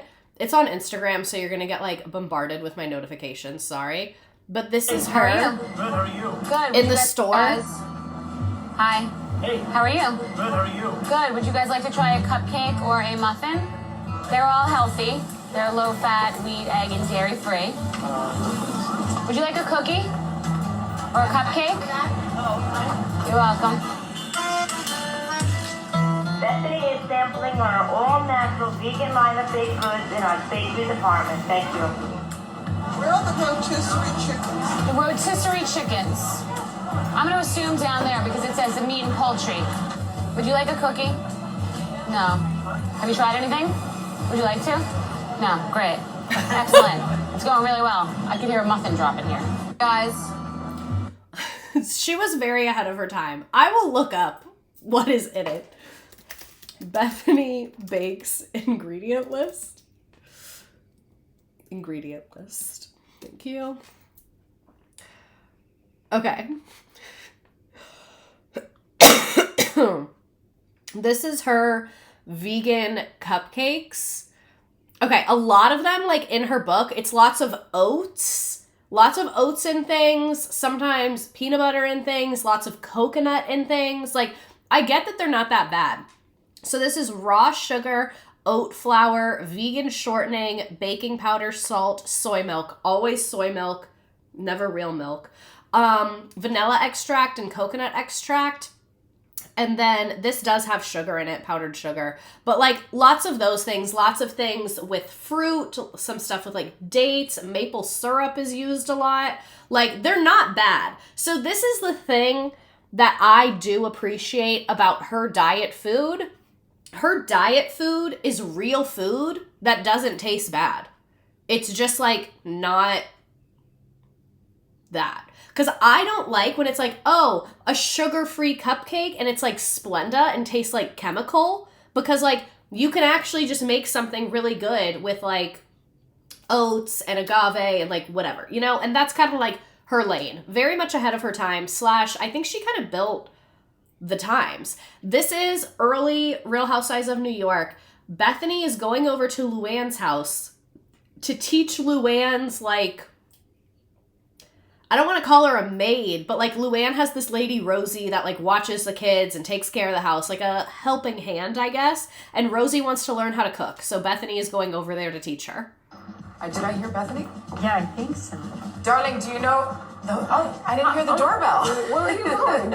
I had a meeting this afternoon. Oh, it was like it's gorgeous. So you know what? I stayed in my outfit because What is that dress? It's Michael Kors. It's gorgeous. Thank you, my love. House Bethenny came manager. over to Thank give you. Rosie her cooking lesson, and I decided that I was going to let the two of them do their thing, and I was going to watch. Here, have a sip of wine. Let's toast to Rosanna's first cooking lesson with Bethenny.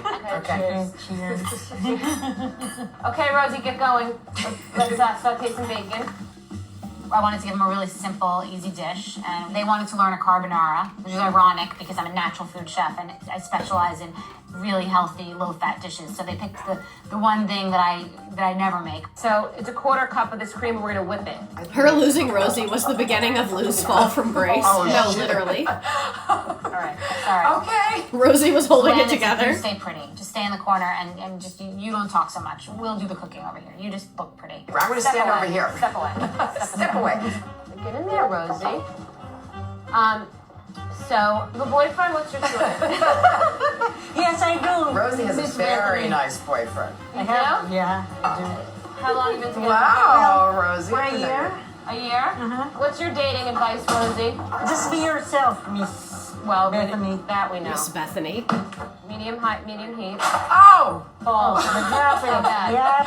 Oh, Rosie. Is she very tall or is Rosie very short or Can't both? chop an egg, nor can she Bethany is veneer it. normal Then height she in broke heels. a container of Luann eggs. is super tall. Rosie is Certainly short. not in my I think book for Bethany's like naturally 5'7" thin or people. something. It looks delicious. It's a win-win in the De Lesseps household because Rosie really has a passion and wants to learn how to cook, and Luann wants to have great meals served to her, so everybody wins. Good job, Rosie. Delicious.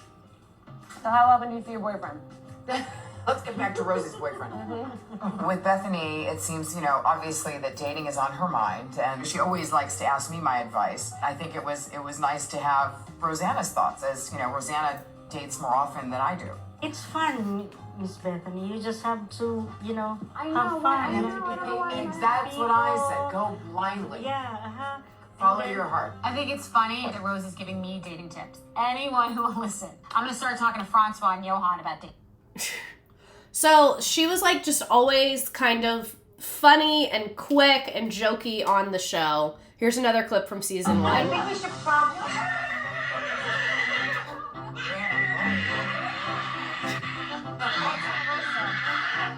don't you know you're at a nice dinner party? So I guess they control my daughter would never be able to do that. Hello? Hi. You're hurting my ears, sweet pea. No, that's my daughter. I could, like, you saw my apartment. And it's like I always had, I had the cream couches. From the time she was a child, she knew not to touch the couch. I could leave everything. She's very right. I didn't know I was strict. This is at the time she was dating a guy named Jason who had 3 kids. Yeah, I was shocked. I mean, it was a formal event. I've never seen that before in my life. Francois comes over and starts stabbing the burger. I mean, it was just unbelievable. It was like, yeah, psycho. Jason, you have sons, don't you? So you know the story. So your children are allowed to play with food? Yeah, absolutely. Absolutely. I would expect their children to be really disciplined based on the way that they speak about the rearing of their children. I mean, the first time I met Alex, she told me that her child can translate Twinkle Twinkle Little Star into Latin.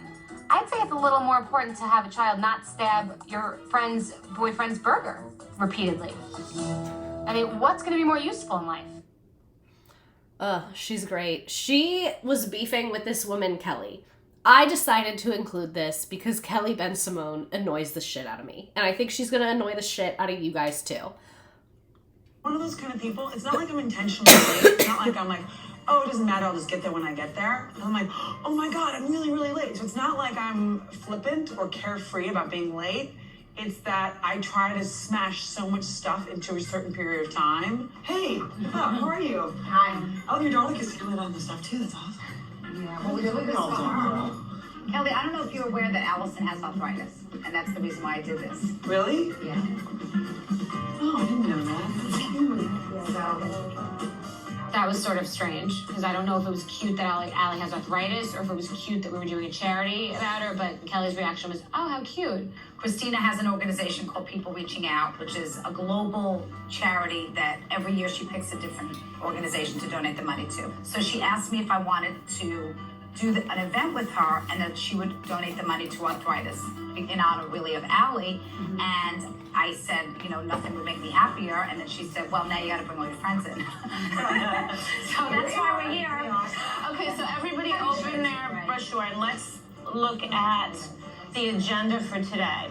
The wife of famed America's Next Top Model photographer Gils Ben-Simone will be on the invitation. Wait.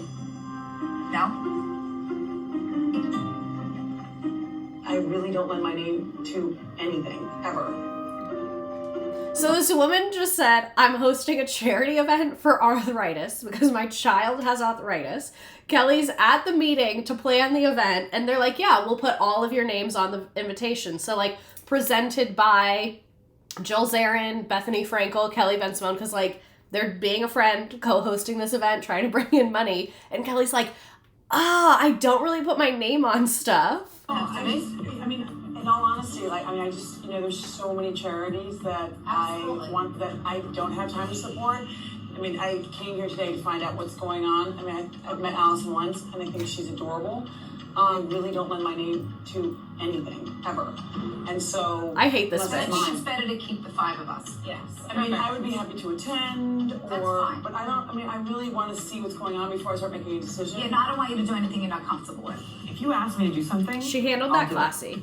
But don't assume that I'll just do anything, because I won't. A, I really just don't have the time. Like, I have literally 15 more minutes, and then I gotta go. So, B, I'm just getting to know everybody. That doesn't necessarily mean there's people. Never forget Kelly jogging in traffic. I mean, I help a lot of people. I just want you just have to be very specific about what you need. I don't think that Jill was asking her to stamp the charity on her forehead. Jill just was saying, you could be on the board if you want. It really wasn't a signed contract. But Kelly wanted us to all know exactly how busy and important she is, and it was a little bit of a holier-than-thou moment that was unnecessary because this was just a general broad stroke meeting. This girl next to me says to me, who was she? And I said, evidently she's on the invitation. I am who I am, and if I don't want to be a part of something, if I want to be a part of something, I can't. I mean, mean, I was invited to come and to listen. Bethany's always looking around, always on edge, always ready for I know what I combat. can do and I know what I can't do, but I don't need someone pushing me or calling me names. This whole entire experience is like no one's really come from a place of no. Like usually you come from a place of yes and then decide what you can't do afterwards. You're like, you know what, sure, I'd love to help, but then later it comes out what you can and can't do. It's just I'm the kind of person that comes from a place of yes, not a place of no. So I think that kind of just set us off in like a weird direction. Okay, but that's great for you, but that isn't how I work. I mean, I Okay, have so you lot come from a stuff place going of on. no. Okay. I think Bethenny has a very serious problem with me.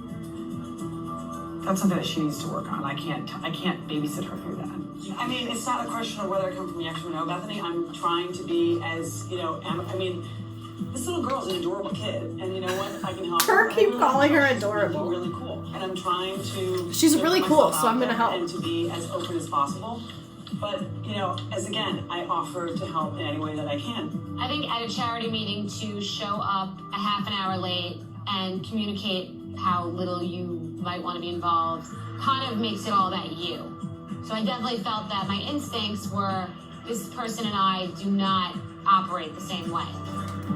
So this is like very early Bethenny conflict that we're seeing. I want Allie to flip the table and attack her if she calls her adorable one more time. Bethenny isn't being mean enough in my opinion. No, literally.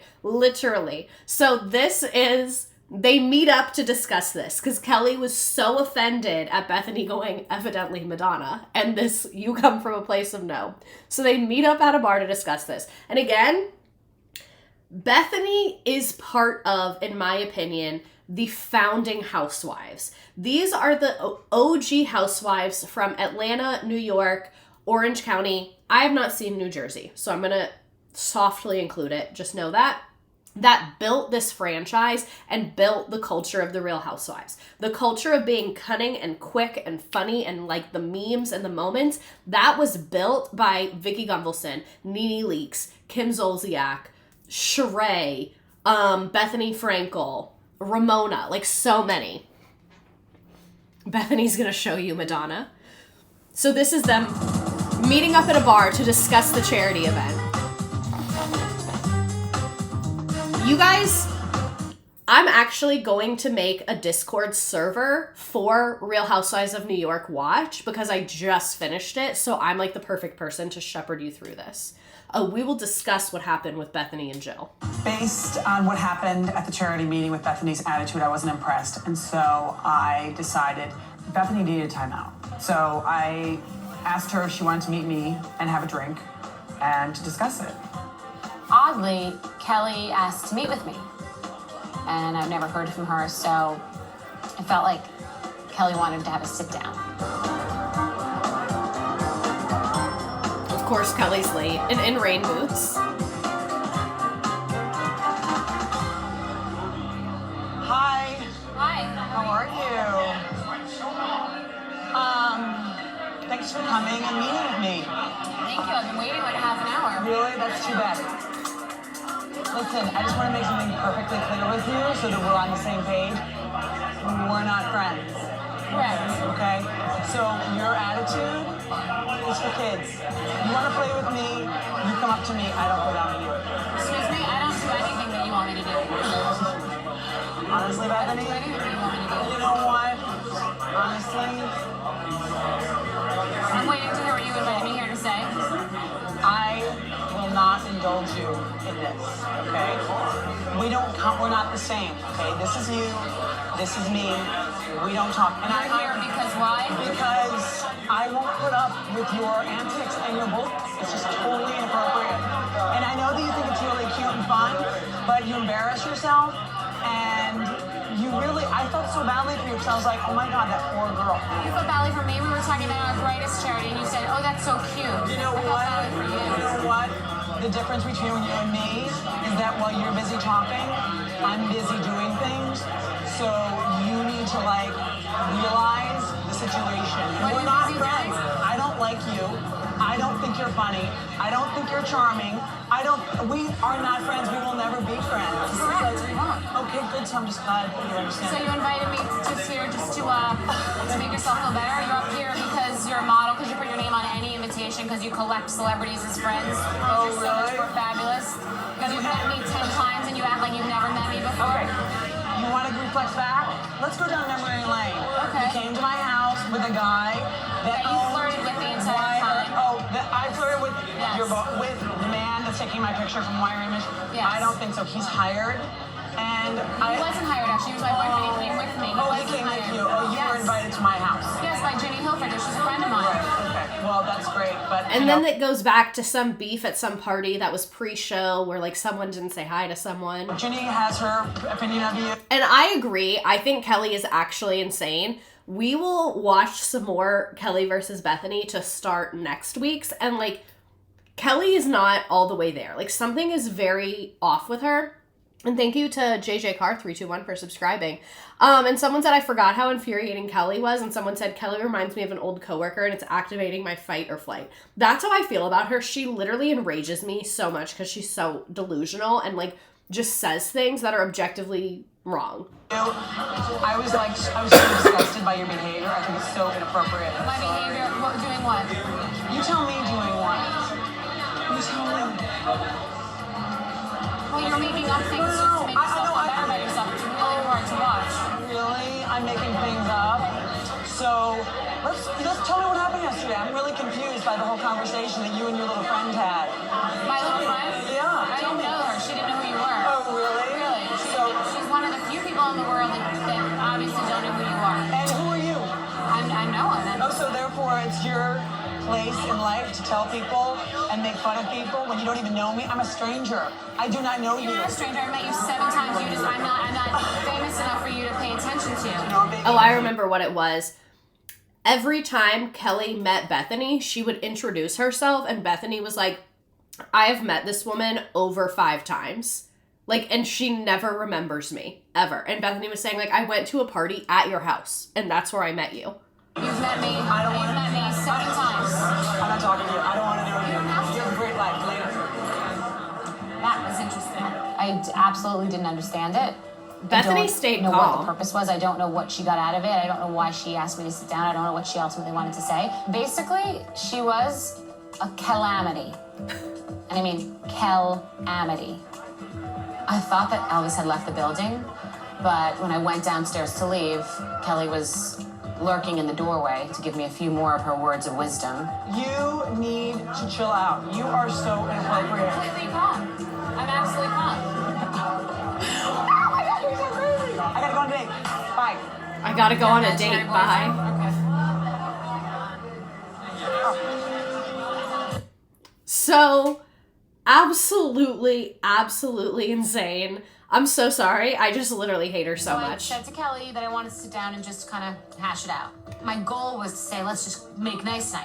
If you're And I just wanted you to confused, hear you're me out. correct. Because Kelly literally makes no sense. Last time you asked me to meet you, and I sat there and I listened to everything you had to say. I don't like you. I don't think you're funny. I don't think you're charming. Okay, this is you. This is me. We don't talk. You basically could have given me the finger and it would have like gotten all the points across without having that conversation. So I was definitely taken aback. So I would like to clear the runway. I mean, And I'm flattered by that. I think that's really important. I mean, there's an underlying tension that has started way before I've met you. I would be like more 10 different concerned if times. you understood. Every time that I've seen you somewhere, it's been like you don't know me or that you've met me for the first time or just don't acknowledge me. And to me, that's like very just hurtful and disrespectful. And if I see you, I've always said, hello, how are you? Just because I don't have the time to like talk to you for more than a couple seconds. Always with the time. No, you haven't said hello. I say hello to you all the time. I'm not going to go into this because I'm not. I don't really know you, and Bethenny is being many nasty, and times, Bethenny is but just I've met looking hot and 1,000 serious. people many times, and that doesn't mean that I don't like them. I wasn't concerned if you liked me. I was concerned about the normal saying hello to a person that you've met before. If you're insulted, and if you think that I'm not saying hello to you, then I'm sorry and I apologize, and I don't have no intentions to make you feel bad. Why would I intentionally try to hurt somebody? Why is Kelly so I busy? don't know Exactly. either. I have no idea. Exactly. The last thing you said to me was that you were up here and that I was down here.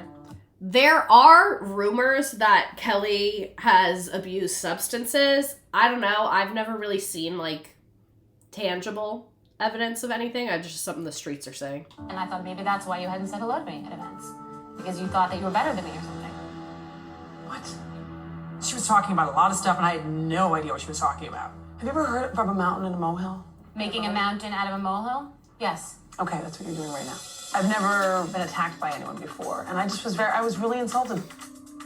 You think I've ever been attacked the way that last time? No, but you were telling me about your boyfriend and you're this and you're that, and you think I'm high. And it's just like, I think you're what? No, you're like, oh, you think you're so high, and I didn't say I think you're so high. You just said that 2 seconds ago. I never said I think you're so high. I don't know if the first sit down with Kelly was actually Kelly or it was an imposter, because I don't think that Kelly knows that she said those things to me. Because when we were talking in Allie's room, Gaslighting it was like final I boss. was making all this up. Bethenny, look. You said to me, Stop. I'm up here and you're down here. You need to stop. Okay, this is I the don't need situation. to do anything. No, we are sitting on Allie's bed. This girl's an adorable girl. You're a beautiful woman. Okay, you're super smart. You have so many things going on. I'm not going to indulge you in this, but I will tell you one thing right now. If you have something to ever talk to, no, stop. Okay. No, just stop, Bethenny, stop. Listen, You're not in charge of me, and I don't need you to indulge me in anything. But Somehow you think that you are in charge of this conversation. Bethany, okay, we're adults, okay? We are adults. If you have something to talk to me about, you can come and pull me to the side and say, I don't like it. And This is what we're doing right now. This conversation's finished, okay? Thank you so much. I love the fact that you said, that you wanted to clear the air, and it's clear. I'm not going to fight with you about clearing the air. I'm not arguing. I just don't need you to direct me in how I am, what I'm supposed to say. Wow. Seriously. It's Bethany. like, I really get you worked up. I don't know what happened. No, because you're like trying to like poke me, and I'm really not trying to poke you. I came here to say. Because there's nothing to talk about. This conversation doesn't mean anything to me. It makes no impact on my life whatsoever. Well, it meant enough for you to call me across town to tell me everything that you felt about me and how you were going to Because be you don't talk about me. You don't say rude things in front of other people. You just don't. Period. You don't have to say rude things to me in front of no people. If you don't have anything nice to say, don't say anything at all. Well, then what were you doing last time when you because said to you me? attacked me. I didn't The cross necklace. You attacked me. You brought me. The first thing Bethany, you you said attacked was. me at a charity meeting in front of your peers. I mean, it's like I didn't attack you. I'm not going to go into this. Look, okay. You know what? We're here and we're working together, and you look adorable in that Zach dress. I was like, what the hell is that about? Who cares about my dress? We don't come from the same planet. We don't speak the same language. That's really it. Perfect. Okay. It is what it is. Okay, good. Thank you. And I just wasted my time. Always with the time. There was no issue. It was going to go nowhere. It was going to be another You escalation. were adults immediately. I just get a glass of wine, yes. I forgot to get wine. Why don't I go to get the wine? You guys hang out, and I want to get a chai latte anyway. So you guys hang out, and I'll go. And so We're here Kelly with adorable went Allie to with the wine arthritis bar. is adorable. There needs to be wine if Ramona's coming. Ramona has to have an IV Pinot Grigio to her arm the minute she walks in my house. Otherwise, she's just going to beat me up.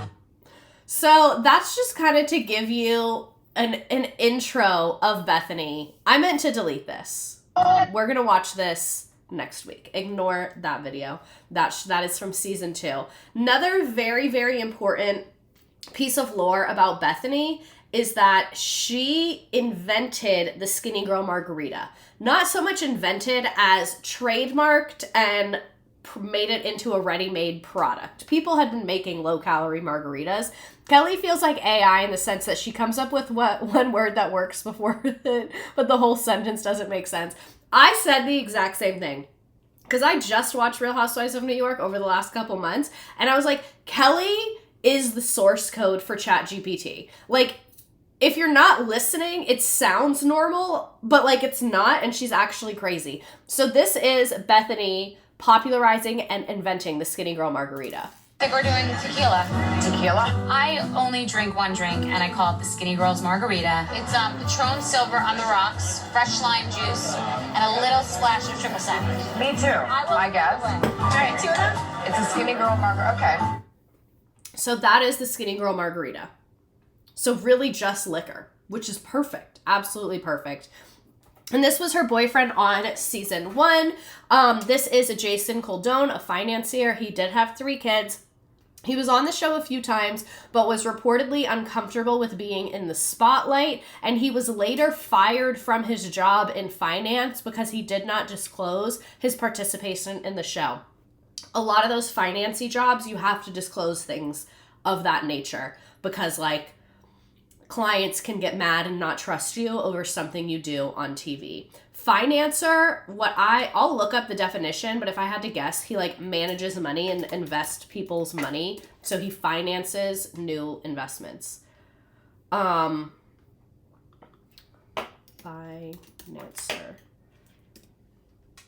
is a professional who deals with large-scale money investment or capital acquisition, often funding businesses or major projects. So it's like, if I have millions of dollars and I hire Jason to manage my money, and then I see Jason fighting with Bethenny on television, I'm gonna be like, fire Jason. What the fuck? Like, I don't want that person in charge of my money. So that's why when you have a job like that, you have to disclose to your company, hey, I'm going to do X, Y, and Z in the public eye, and they can fire you for being in the public eye.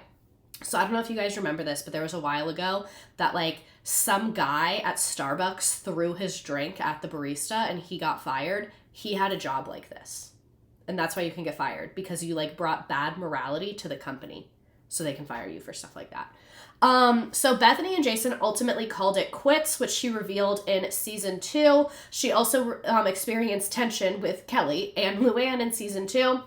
But on season 2, she also made great strides in terms of her business and began working on the Skinny Girl line of margaritas to be sold in the store. So I felt like this was a perfect kind of ending point, because you would see her life pre-Real Housewives, and then season 1 is much more raw. When you see yourself on TV, you change. So season 1 was much more raw, and that's why I kind of wanted to start with it, but not do all the housewives on our first one. And then she launched the Skinny Girl Margarita in 2009. So the show premiered in 2008. Skinny Girl came out in 2009 while she was filming season 2. She is not stupid. I think she went on the show to promote her business. Is she a workaholic, or is it just a lot of errors? No, she's obsessed with working. She is deeply, deeply obsessed with working. She works like crazy. Like, no one works the hours this woman works. She's like an insane person. I kind of respect it. So this is her at the margarita launch for Skinny Girl Margarita. One of the ladies on the show was helping her with a logo. So the one on the left was the original logo, and Bethenny was like, she's not skinny, which is like kind of a valid point. And then like the fucking Comic Sans, like it's just so 2008, 2009. And then Alex on the show offered to help her and was like, well, we'll make you the logo so that your name doesn't need to be on it and it's just you. And Alex was working on this logo of Bethenny in the martini glass. But then she ended up going with, like you see, it's more of like a cartoony, like. And what Bethenny said on the show to Alex, she was like, I didn't hate your logo, like I really liked it. We just wanted to not have my face. Like we wanted it to be like anyone. So that's why it's kind of like a stick figure as opposed to a cartoon woman, or Bethenny herself is why she ended up with that logo. And I just want to say that when I die, take me to the Skinny Girl Margarita launch party 2009. God, if you're hearing this, I want heaven to be the Skinny Girl Margarita launch party 2009 just on a loop. Because Bethenny came into season 2 with her fucking Skinny Girl, Volkswagen buggy, and no fucks left. She came into season 2 blazing. And this is literally, so this is the thing about Getty Images. My favorite thing to do is look up events on Getty Images. So I looked up Skinny Girl Margarita release party 2009, and there's like hundreds of photos, hundreds on Getty Images. And when I worked in real estate in Miami, a lot of the people I worked with were like rich, born rich, went to these fancy private schools, friends with celebrities, like they're in those circles. So sometimes, this is so insane that I would do this, but if I was in their office, because this is what they would always do, is they would call me into their office and be like, I need help with this. And then a client would call them and they'd be like, hold on. And then make me sit there for like 20 or 30 minutes while they talk to their client on the phone, well, about a completely different thing than what they asked me for help with. So I would just sit there and I would look them up on Getty Images. So I remember this one guy who I worked with, and he was hilarious. So he like didn't give a fuck about this. He thought it was funny. I looked him up on Getty Images and found a bunch of pictures of him at random parties in New York in like 2009, 2010, 2011, literally like drinking, partying, like crazy ass pictures of him, because like they get labeled by name. At least back then they did. And I was like, this you? And he was like, how the fuck did you get that photo? And I was like, it's on Getty Images. When you search your name, there's this picture of you with spiked hair and a choker in 2011 partying. Especially because a lot of real estate agents used to be like club promoters and DJs and things like that. But was he at the Skinny Girl Margarita lunch? No, he wasn't, because he's not that cool. We used to be a proper internet. FYI, all Getty images are name. What? I don't know what that means. So anyway, the Skinny Girl Margarita launch party is very important to me. And I felt like that was the perfect place to end, was her releasing Skinny Girl. And here are my sources. I actually really kept my life together this time and kept them organized for the night. Let me put the Discord in the chat again, and we will pick up with, honestly, her fighting with Kelly for season 2. Like, that's what it's gonna be. Let me invite you to the server again. Yay. Boom. I just got kicked out of the stream and now I have an ad and this is literally criminal. On Bethenny night? No. No, it was a good time to be kicked because now we're reaching the end of part 1. So there is the Discord link again, and then let me get the Nearpod up for you lovely people. So that's the awkward thing about part 2 is I feel like it doesn't have a good ending. So where we're leaving off, terrible childhood. She is now becoming a major superstar through the Real Housewives, and the Skinny Girl Margarita is being launched, and we know that her and Jason broke up. Me having to watch a Zepbound ad to get back in. That is crazy that they're literally preying on us. Let's fucking talk about it, because they're preying on us because your algorithm saw you watching a Bethenny Frankel thing and they said, oh, body image HQ, let's give a fucking Zepbound ad. That is absolutely fucking insane. I hate it here. Here being society. Which game do we want to do for Miss Bethenny? There we go. Which one do we want to do? I didn't know any of this. I meant to do the poll of how many people knew her. Before you join Nearpod, let me do the poll. I usually do that at the beginning. Did you know Bethenny? Yes, a little, not at all. And Trisha is after Bethenny. So it's not so much what did you do to earn this good fortune. It was more so me being like, just fucking do it. Because I've been wanting to do Bethenny, but I wanted to finish Real Housewives of New York. And I've been wanting to do Trisha, but both of them were just like intense. So I was like, make each of them 2 parts, do them back to back, and just fucking send it. That's why you earned this. Okay, so let me pick one. We're going to do Carnival because her life is a circus. Her life is just simply a circus. And TikTok, you have to come to Twitch to hang out with us. I hope that more people are finding out about my Twitch because I care a lot about it and try really hard, and it's really cool and fun, and people should be there because it's cool and fun. So thank you so much. Love you, TikTok. Adios. Bye. You guys, and I think next week I might go on Instagram Live. Should I just go on Instagram Live for a little bit right now? I don't remember the last time I was on Instagram Live. Oh my god, my phone is so hot. Where's the Nearpod link? So sorry. Putting it in the chat now. So this is a little game. You treat TikTok like an adopted stepchild.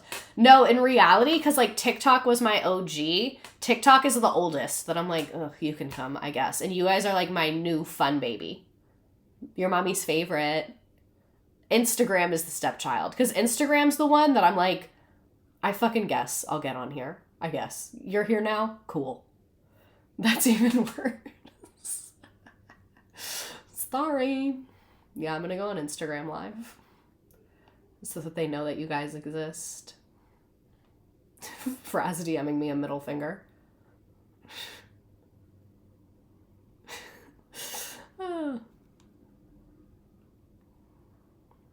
I came to Twitch from TikTok in like 2023. Exactly.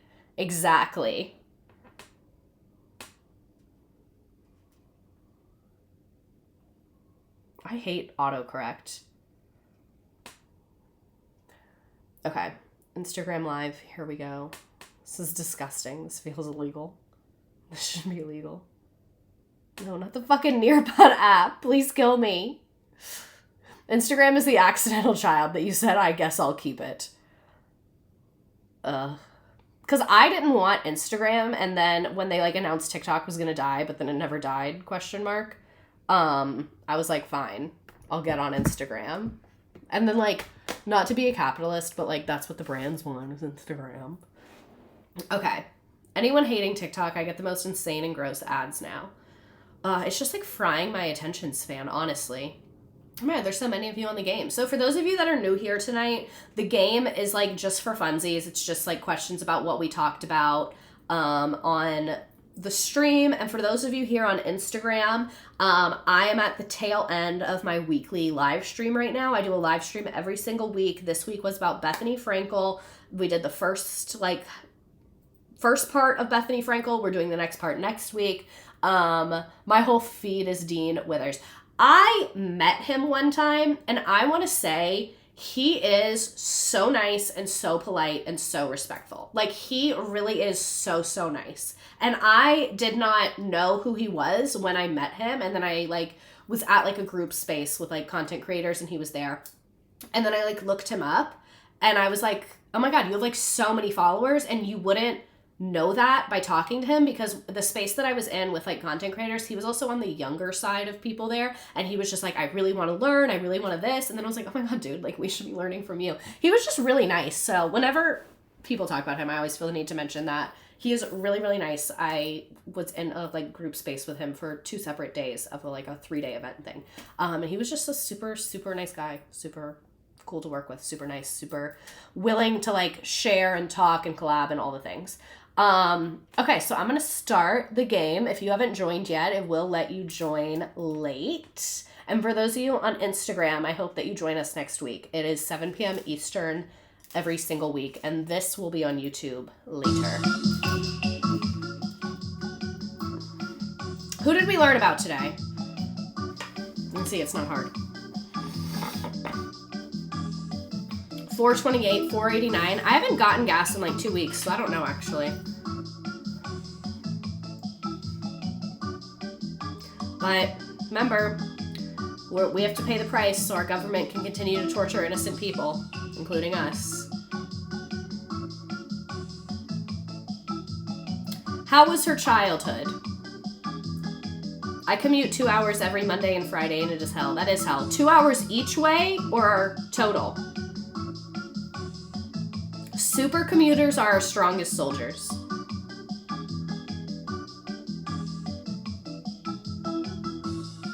$4.49 in Maine. Tough.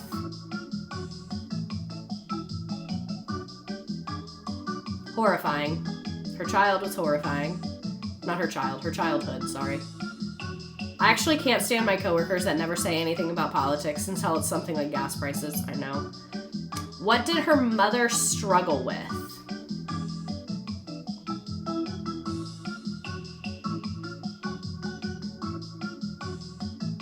An eating disorder and domestic violence. Her mom struggled with everything. Honestly, should have made that an answer choice. 2 hours each way. Tough. I commute and stay in an apartment and then go home on the weekends. Oh, that is tough. I'm impressed. What were Bethenny's father and stepfather both famous for? The fun music and we're like her horrible childhood and horrible parents? No, for real. Does Nearpod not realize that some of their users are using this to create trivia games about traumatized celebrities? Not very inclusive of them. Horse training. They were both famous horse trainers. Her mom was at that track making that money. Nearpod trauma theme when. Where did Bethenny live as a child? Dying. This like cold that I had last week, it was bad. This week, it's just like annoying me. They need to get a grip on their user base. It is not 3rd grade math teachers. It's me. She wasn't riding horses. We know that. She probably was also riding horses. Do you guys like horses? I like horses, but they kind of scare me. I've ridden horses twice, and I always tell them, give me a lazy horse. Like a horse that never wants to run and is lazy. That's the one that I want. They're so free and pure. It is really fun. What did Bethenny do in LA? Call back to a previous stream, by the way.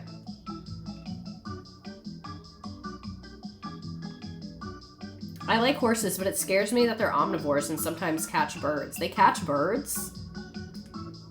They don't let you unclick. Nearpod is strict. They're strict. Oh, fuck! I fucked up! I messed up! I'm sorry! You all- oh, I forgot to select nanny as a correct answer. I fucked up. I'm sorry. That was my bad. Imagine Bethenny working for Madam Alex, though. She would have broken that woman. No, for real. Bethenny has no formal education. True or false? False. She did go to college and she went to culinary school. Both.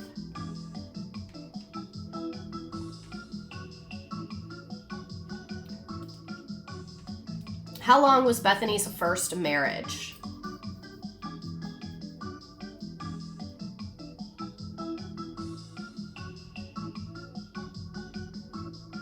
One year. Honestly, a little less than 1 year. Skinny girl launch party in first place.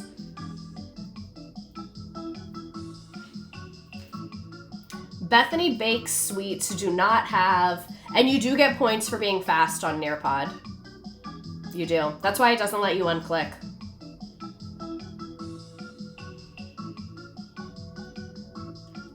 There's someone playing music outside.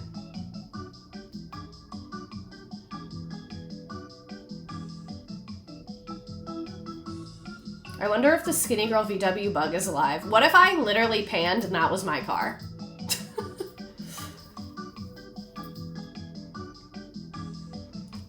I don't know if Kahoot lets you unclick. I don't think so. And where are we picking up next week?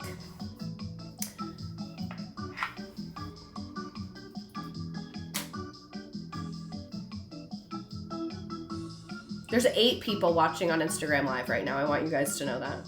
Hi to 8 of you.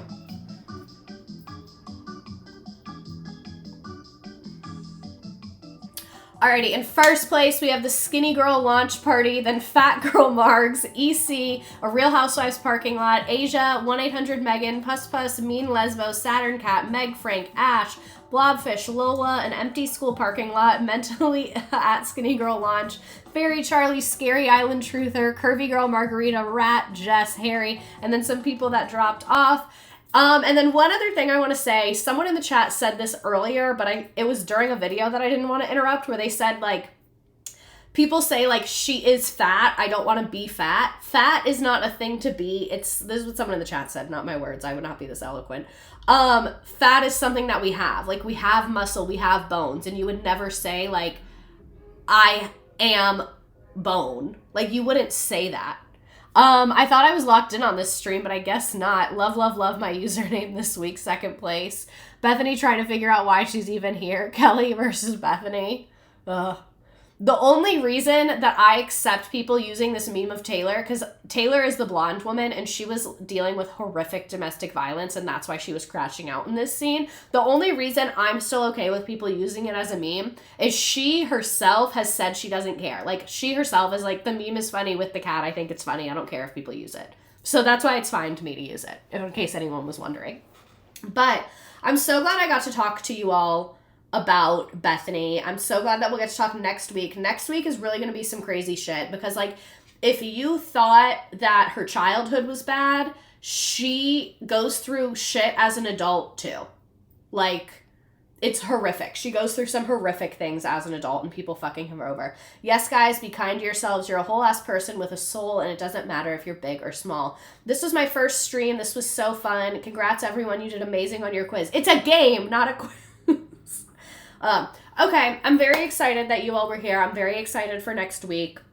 Really random misredacted lore. I'm going to, like, an intensive water ski camp this weekend. I don't know why I agreed to do this. I'm, like, actually genuinely terrified, but that's what's happening. And if you're like, have you ever water skied? Yes, I have before. My family is, like, really into it. Like, really into it. So as a child, I was like, I'm not doing that. And then now recently as an adult, I've been trying it some and it is kind of fun. So, yeah, I will be intensively water skiing in a lake in the middle of nowhere for the weekend. And that's what I'll be doing. So I'm going to go ahead and try and get this on YouTube tonight. The place has great reviews. And I'm going with some family. Not Lake Lanier. I would not go in Lake Lanier. No. Fuck that. No. No. Absolutely not. But yeah, that's what I will be doing this weekend, so I probably won't be around or posting very much. But thank you for coming to the Bethenny stream, and I will see you next Tuesday for Bethenny Frankel.